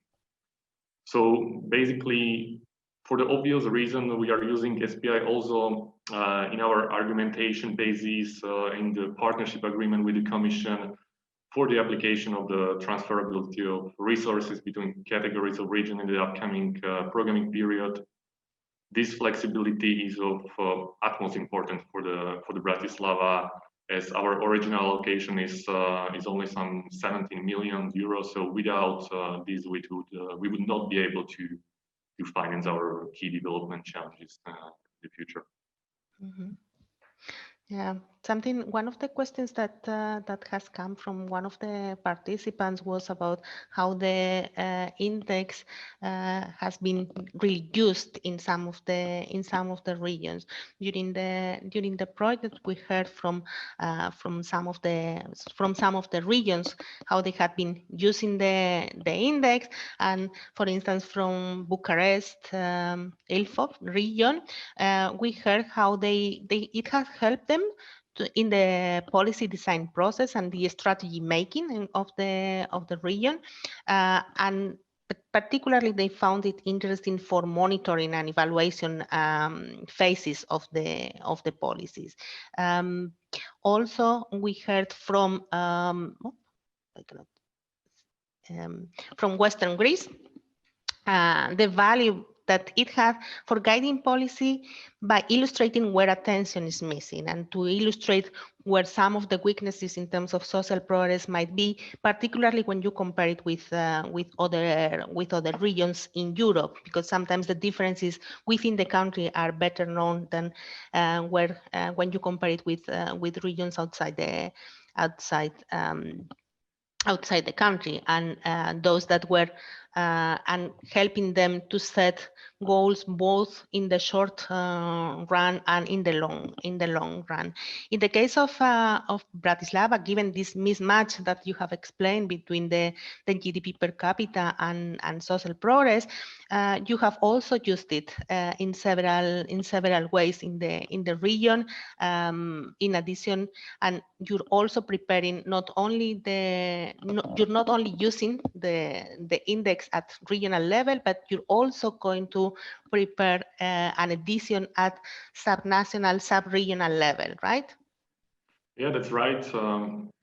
As you said, our original intention was to promote the SPI as a tool for allocating EU funds, but the allocation key is politically very sensitive issue, and basically for some countries is a zero-sum game where always will be winners and losers. So we didn't hope that the methodology would be changed dramatically. But later on, we have also realized that the index with its complex methodology may be a good instrument for regional planning and prioritization of the investments. So we started cooperating more closely with the social progress imperative with the intention to prepare our index in the Bratislava. So we realized that the index will be much more useful if we go deeper to sub-regional level, and if we align SPI better with our competencies and key challenges we face. And as I understand, this is also perception of other regions participating in this project. At the same time, we are trying to spread awareness in Slovakia of the index in order to motivate also other Slovak regions to prepare their own indices, so we could also have a great tool for comparison of Slovak regions. Yeah, we're even convinced the managing authority of one of the operational programs that development of the SPI should be eligible for EU funding. And the current pandemic situation caused some slight delay in preparation, but we're expecting first results already next year. So basically our index will be prepared at the level of the municipalities in the region as well as at the level of districts. And basically we see the biggest added value of the SPI in its application in strategic planning and policy making, so it can help us to better target the investments. And its added value is for sure in prioritization of investments, reflecting the region's needs. We also want to use it or apply it somehow in implementation of the EU funds in the next programming period. And as I mentioned, it will be great tool for comparison of region and for benchmarking. But yeah, also we want to further contribute to the Beyond GDP initiative, which still remains an important topic in our region. Mm-hmm. And then maybe in general, could you share with the audience what are the main lessons or the points that you will highlight from your project and what you have learned from the project? For me, it was a great experience participating in this pilot project. It put together the like-minded regions from all over Europe, which all are in certain way interested in SPI and its application in their territories, and it was really fascinating to exchange views with these regions and learn best practices, how they are coping with its application, with the application of the index. And at the same time, this project helped us to better understand the index as such and to see it also from the perspective of other regions, which may be diverse in the nature, but they often face very, very similar challenges. So certainly this project has also pushed us a bit into the decision to create our own index in Bratislava region. Yeah, and I would like to thank to the European Commission for this opportunity I wish we had a chance to meet more in person over the last 2 years and last year, but yeah, this is the reality of these days. I want also thank to the project consortium, which has done a tremendous job with this project. So it was my pleasure. Thank you, Thomas. And yeah, I think it was a pity for all of us that we couldn't meet in person physically more often, but we have held some peer learning events virtually, in which it has also been some interesting experiences have been shared. So it's been really good, the interaction that we have had with the different regions. And now. Also, the next region, the case of, we're going to hear from Francesco Lomé and from Marc Tataret from Fundació Catalunya Europa, who have participated in the project representing the Catalan government. Welcome to both of us. And something that I would like to start saying is that Catalonia has many similarities with what we have heard from Bratislava, because it's also a region with high levels of GDP per capita that do not seem to be matched by equivalent levels of well-being or by levels of social progress. But you have also used the Social Progress Index in Catalonia to measure well-being in the region. Is that right?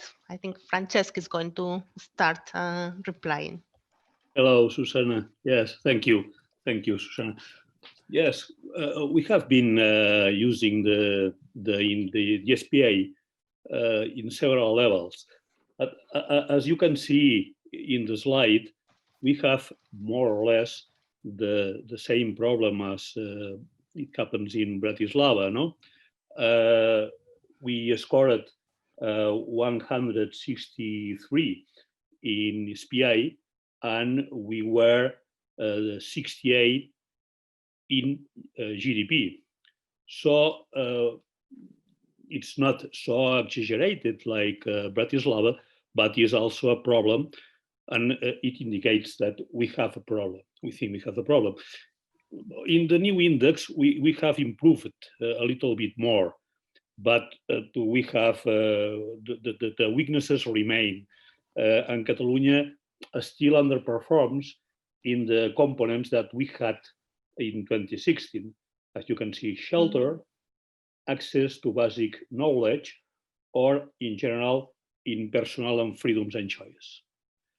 So these problems, I think we had to afford them, and the regional government has used the EU SPI as one of the criteria for preparing the regional budgets. And I think it's a very good experience, a very interesting initiative. From the Fundació Catalunya Europa, it's our foundation, Marc and me, we have been working with local and regional administrations. So we have analyzed essentially two levels. The regional level, NUTS 2, Catalonia, or county level, NUTS 3, as Girona or Lleida. It's a smaller levels.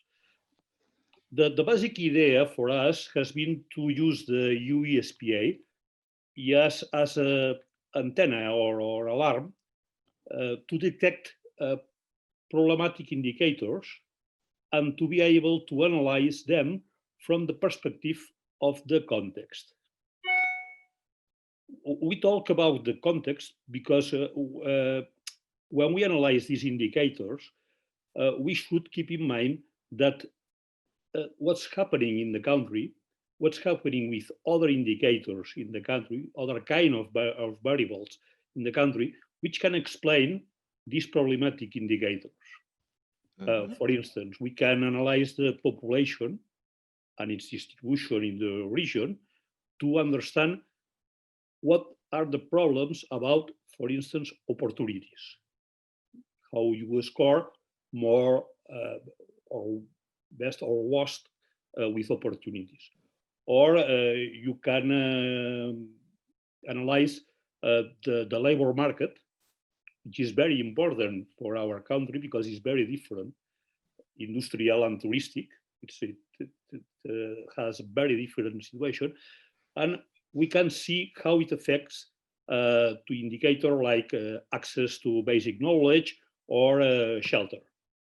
Well, I think Mark can explain it with more detail, but I think it's, this is our experience, our general experience. Mark is going. Thanks, Francesc. Mark is going to share some examples now as well. But something that you have mentioned is how you have analyzed it at different levels, but also how it's being used by different administrative levels. That's something that we have also heard from Janet, which is from a municipal level, from a city level. During the project, we had a survey that was sent to different stakeholders in Europe, in different regions, and to ask whether they found that it was the regional index, whether it was useful for different administrative levels. And more than 70%, I mean, the most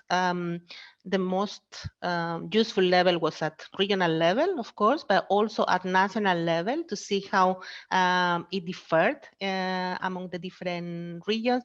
But even at provincial or local level, the authorities could find it useful.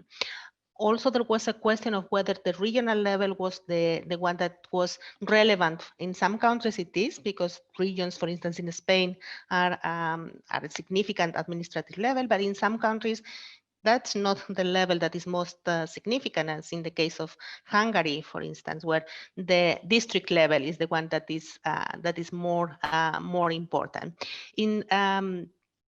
In your case, you were saying that you have analyzed that at other levels. From Thomas, we have heard that they have a project in which the regional the social progress index is going to be measured from the regional to the other levels in the country, NUTS 3 and municipal level, and that's something that you have already done for some of the for 2 provinces in Catalonia. And Mark, maybe you can tell us how you approach this process in Catalonia. Thank you very much, Susana, for your introduction. And yes, in Catalonia, we found that we had the results of the EU SPI of 2016, and we wanted to know if those results were evenly distributed across our territory or not. So what we did is that, in partnership with 2 local administrations, the provincial administration of Girona and the provincial administration of Lleida, we did 2 studies of how the issues detected for all Catalonia in the Social Progress Index were distributed in their territories. So what we did is an analysis for the NUTS 3 level, and then we analyzed the NUTS, not NUTS, the county level, as Francesc told us. And what we saw is, in this case, we're seeing the results of Girona, where we focused on the main issues for Catalonia, that were shelter, access to basic knowledge, and personal rights and personal freedom of choice. We focus on those 4 components for Girona, for this NUTS 3 region, and we try to replicate, to use the same indicators that appeared on the EU SPI. In this case, this indicator about enrollment rate at age 17, it's not exactly the same used in the SPI, but it was the closest one. And it shows us that there are huge differences, not only between the territories that make Catalonia, Girona, Lleida, Tarragona, etc., but inside those territories. In this case, we're seeing that the coastal regions or the coastal counties had more problems with enrollment rate at age 17 than let's say the interior regions. Mm-hmm. And one of the questions that was asked by one of the participants is that why do we measure outcomes? But we measure outcomes to see how we perform in terms of social progress, but then we use those and we compare, as Francesc was saying, with some context indicators to understand the causes of those and to be able to act upon them, right? Yes, yes, that's it. I think that one of the a good improvement of this year's edition of the Social Progress Index is that it includes some context indicators to benchmark regions. That's important at NUTS2 level, but we think it's important in every level that you're measuring social progress. You should need some context indicators. In following this example that appears here in this map, to understand why this situation it is like it is, a good way to do so, it's understanding which is the economic context of those counties. The coastal counties are counties that base their economies on tourism, and the interior counties are counties that base their economic structure on industry. So industry and agriculture, but mainly industry. And there is one exception, that's La Cerdanya, but it has another kind of tourism, is winter tourism. So the specific conditions of each county can tell us why they achieve some different levels of social progress. And that's what we saw here on Girona, but that's what we also saw across the border on Languedoc-Roussillon, on the Pyrenees Orientals, that they had really, they had similar problems that the ones that Girona had. They had problems with the coastal regions, and the interior region performed way better. Yeah. Interesting, the analysis to know some of the causes, mixing the social progress index with other indicators. And something else that we have discussed during the project and has come also already today is about the social development goals and the link between the possible links between the social progress index and the sustainable development goals. This we have heard from some of the other regions, from Emilia-Romagna. They were saying that the EU SPI could be very useful if it was connected to the Sustainable Development Goals and the 2030 Agenda, and also from Eastern and Midland region in Ireland, how the EU SPI was considered legitimate by policymakers because they could align them conceptually with some of the SDGs, as we have also heard from Professor Porter, for instance, how it has been done at the global level. In Catalonia, you have also pursued that line, and you have done some studies to see the alignment between the Social Progress Index and the Sustainable Development Goals, right? Yes, yes. The alignment is surely there, and we have seen from Professor Porter that the components of the SPI align with practically every SDG. But in terms of using it to know how farther are we from achieving those SDGs or the concrete aspects of the SDG, we try to use the indicators coming from the EU SPI, in this case from the 2016 edition, and to see if those indicators were aligned with indicators, with the 100 indicators published by Eurostat to track the SDGs in Europe. We saw that there was a perfect match, I think, for 12 of the 50 indicators, the SDGs, of the SPI, excuse me.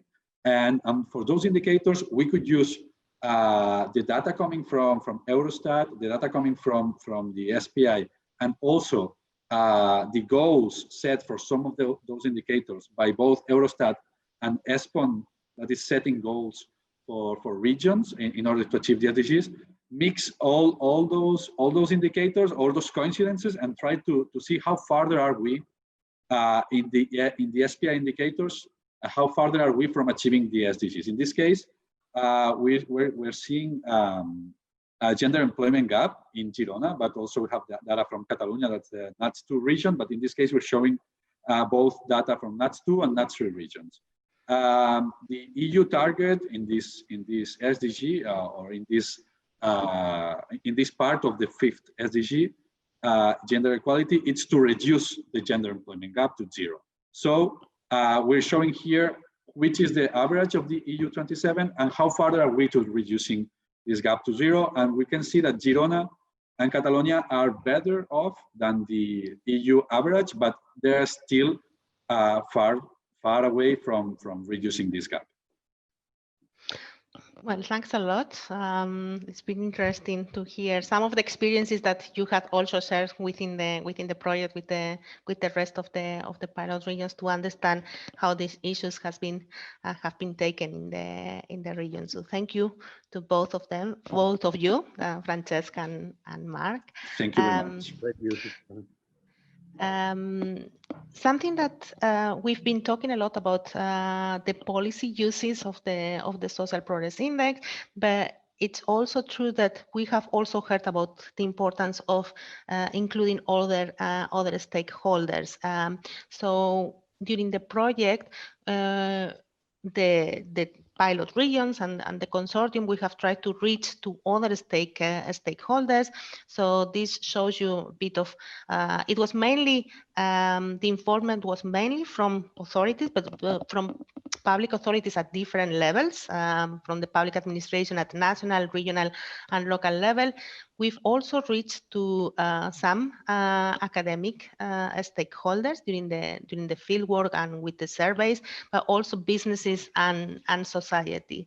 And I would like to welcome now Carla Coimbra and Wanda Pacheco from Centro REGIO in Portugal, who work at the Regional Coordination and Development Commission in the region, because for them involving other stakeholders and not just keeping the index for their own use has been an important part of the project. So I would like to ask, I think, Carla, to explain a little bit how you have involved different stakeholders in this process. And welcome. Thank you, Susana. Indeed, the Central Region has invested in a strong mobilization and active engagement of local, regional, and national stakeholders with EU SPI pilot project in order to carry out the several tasks we had in hand. So, on April 2019, the CCDRC's president sent 2 emails, both presenting the EU SPI pilot project and asking for collaboration from a diverse group of stakeholders, sending in those emails attached a small report developed by us, by CCDRC, with the analysis of 2016 EU SPI for Central of Portugal. In fact, the first email was an invitation to a meeting at our premises to a group of about 15 stakeholders to discuss the EU SPI and a request to fill the survey prepared by the consortium. The second email was a request to a broader group of stakeholders, about 50, only to complete the survey. In both groups, we had national, regional, and sub-regional levels represented and different backgrounds. We had policymakers, policy takers, universities and research centers, NGOs, etc. As an outcome, around 30% of total respondents of the survey were from Portugal, which we think was a great result, and it reflects our stakeholders' interest on this theme. This was also an opportunity to disseminate the EU SPI among Portuguese stakeholders. On April, we hosted the meeting in CCDRC to discuss with stakeholders potential themes for the regional case study, along with providing a fruitful discussion on EU SPI and its methodological aspects, and mapping potential components and sub-components for improving the index. Consensus was reached on the topics for the case study in a process of joint decision. 2 deeply interrelated topics were highlighted as worthy of consideration for deeper discussion, and that was the usefulness of the EU SPI to support regional stakeholders in improving education and digital literacy.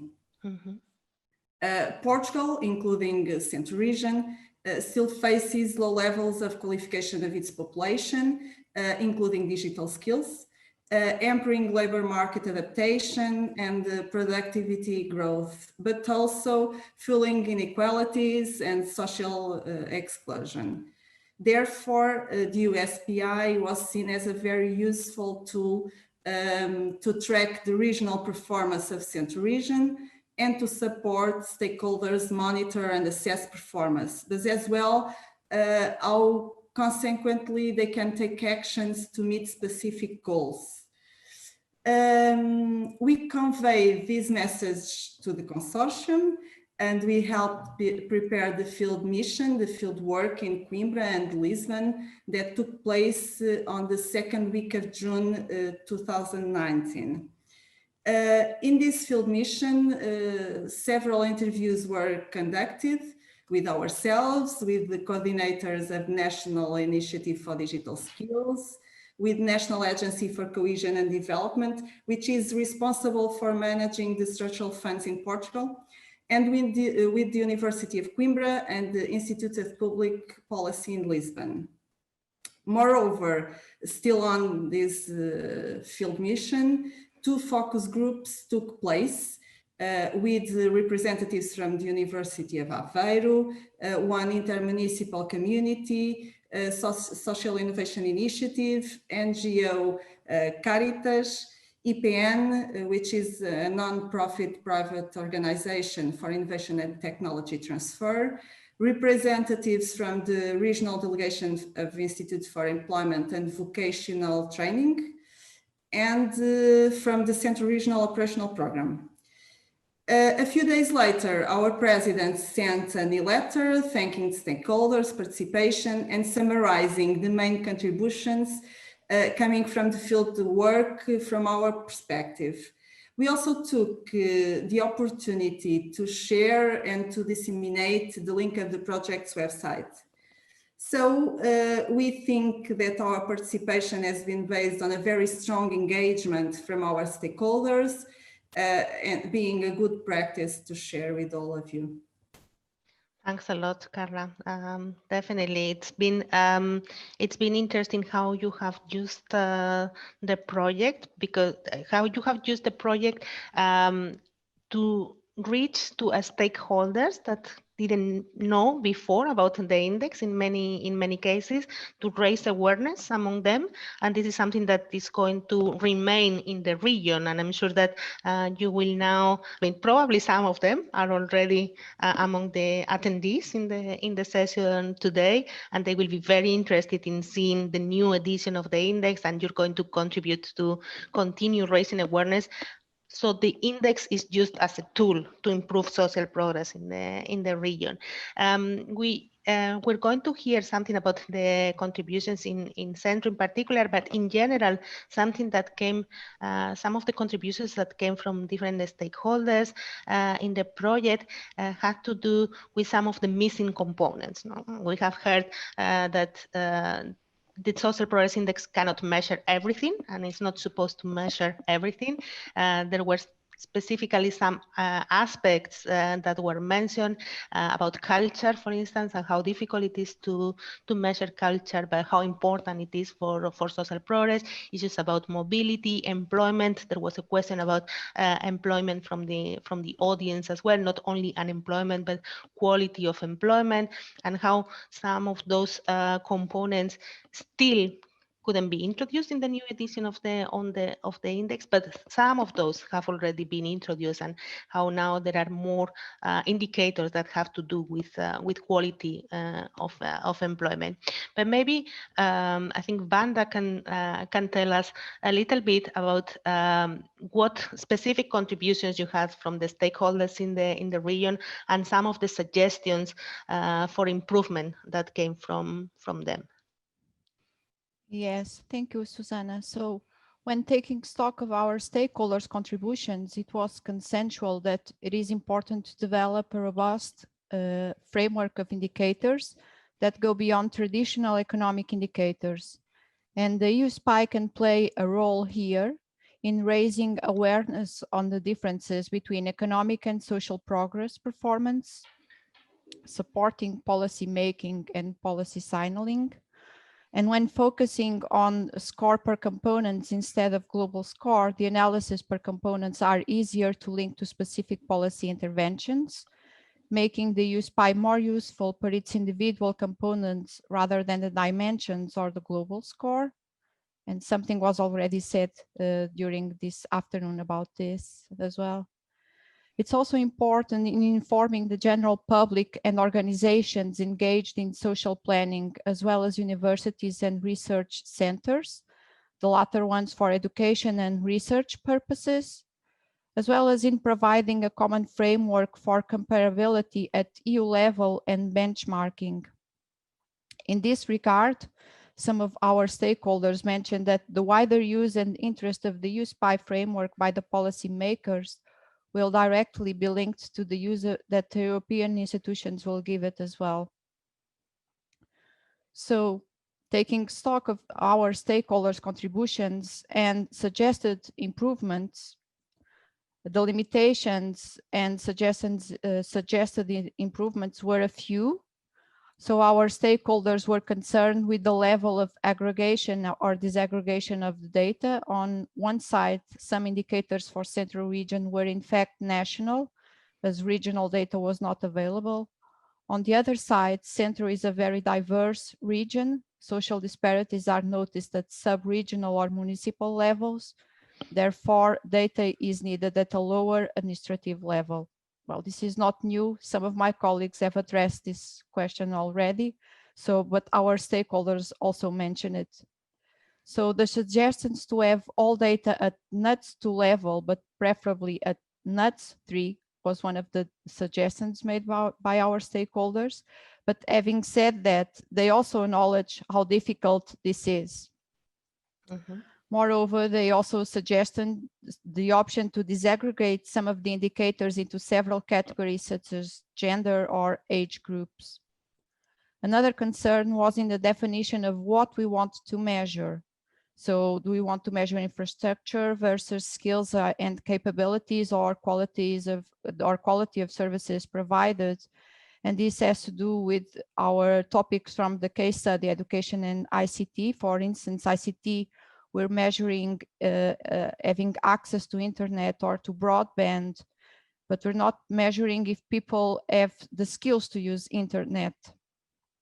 So this was quite an internal discussion in our region. And some stakeholders argued that it is important to agree on a robust indicator framework that it's representative of social progress issues among the EU regions, and also to keep consistency with the indicators that are used over time to allow for temporal comparability. Another concern raised was the outdated data. In this case, we were in 2019 discussing indicators collected from 2011 to 2013, some even from 2010. So if the data is not updated on a regular basis, it loses utility for decision makers. The suggestion was to have a time series and updates of indicators whenever possible, and to have at least a yearly publication of the EU SPI. Another concern was around subjective and versus objective indicators. So subjective indicators, they raise concerns about relying on perception-based indicators for policymaking purposes, as this can be quite volatile. So some suggestions were made, like contrast them with objective indicators or apply different ponderations. And finally, during our discussion, some indicators and components were considered missing. For instance, e-health, and this was prior to the pandemic, so now it even makes more sense. Digital literacy, quality of education, labor market participation and quality jobs, social services coverage like children and elderly care, opportunities for disabled people, cultural participation, intergenerational mobility, aging population, etc. And that was it. Thank you. That was a lot. Thanks to both of you for presenting the interesting results that came from the involvement of all the stakeholders, so many stakeholders in the region. I see that we do not have any open questions in the Q&A. So still, if some of the audience has any questions that they would like to ask, you're still on time. Some of them have been answered while people were in the presentation. I would like to take a few minutes to summarize a bit of what has been shared during the session, and I would like to maybe start stressing that we have heard some, particularly in the last presentation, but also in the previous one, some suggestions that came from the pilot project to acknowledge that some of those suggestions have been incorporated in the new edition of the index. Some of them it hasn't been possible to do it, and we know that the index is not perfect, because no index and no measurement is going to be perfect. But as Michael Green was saying, measures are important, and this has been the general feedback that we have got, is that this particular index has been an important step in the Beyond GDP agenda, particularly if it's combined with other data. We know, as was mentioned at the end, that there are components that have not been included, that maybe we do not have yearly data, but this can be combined with other data that is available in the regions that maybe won't allow for comparison for the whole of Europe, but at least to assess the situation in each of the territories. That it's a good tool to raise awareness on the differences between economic and social progress performance, and particularly to identify where the strengths and the weaknesses in terms of the level of social progress is. So not just the aggregate index, but each of the dimensions and each of the components. We have also the feeling that we have got from the project and from the presentations today is that it does not compete with SDG measures, but it can rather help to assess them. So it can be a measure that it's a useful contribution to measure how far or how close we are to achieving the goals in each of the territories. That it can be useful for policymakers at different administrative levels, even the regional measure, and even more if it's complemented with sub-regional social progress indices. One of the difficulties, as was mentioned in some of the answers in the Q&A, is the difficulty to have data that is comparable for all regions in Europe if you go below the NUTS2 level, that level of regional, but this can be complemented, and we have seen examples of how it has been done in some of the territories and how it's been planned to be done in some other territories, going from the one of example that Professor Porter shared, which was outside the project, but also within Europe, even at within the municipality to assess the differences. And also that not only policymakers find it useful, even if at the beginning was the focus of the project and of the study, but reaching to different stakeholders, raising awareness among them, and cooperating among all those different stakeholders is going to be needed to have an impact. And I see that some questions are coming now on the Q&A. We have reached the time that we had set for the limit, but maybe for those of you who are interested, we can stay a few minutes more in the index. I will raise some questions. I also remind you that you can visit our the website of the project and the library to get access to the outputs from the projects. You can get there the case studies, the background papers, the fact sheets that have been produced during the project, and you will find some of the experiences that we have heard today. You will also be able to find them there.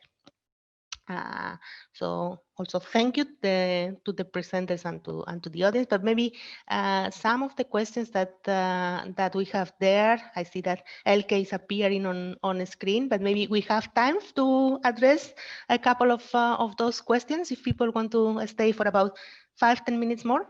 Elke? Well, we have already addressed, like, I think 48 questions. So Wow. I would like to thank the team that was behind addressing those questions warmly. I don't know if you had a question in mind, Susanna, that you would really like to see addressed. But let me give the time, because people are going to start to log off, because it was indeed the time that we had allocated for the event, to let you know that we're going to send you an email that also will include the presentations, a recording, and there will also be a short event report that will indeed also address and summarize the questions that were asked and how they have been answered. So this would be it from the administrative side. Susanna, would you like to have a concluding word? Well, I think that you have your words have been very nice. I would like to, yeah, I would like to say that from the whole of the consortium, it's been one of those projects. There are some projects that feel like work and some projects that you really enjoy. And I think for us, it has been really great to be part of this project and to share the experiences from the region. So just to remind people and to encourage people to look at the new edition of the index, but also to the material that has been produced with the hard work from the regions, in case they get inspiration on how to use the new edition of the index. Thank you, Susanna. I think we have heard very encouraging words, and also a little bit of homework that is still to be done for using the existing index that we have now just launched, and also for preparing the next one. I would like to thank all the panelists and all the attendees for their attention and for their interesting contributions. And yeah, thanks again. There is also the thanks that I may convey to you on behalf of DG REGIO. And with this, I would close the event. We're going to shut the Zoom application down in 30 seconds. And so once again, thank you for your interest and thank you for your participation and contributions. Thank you so much.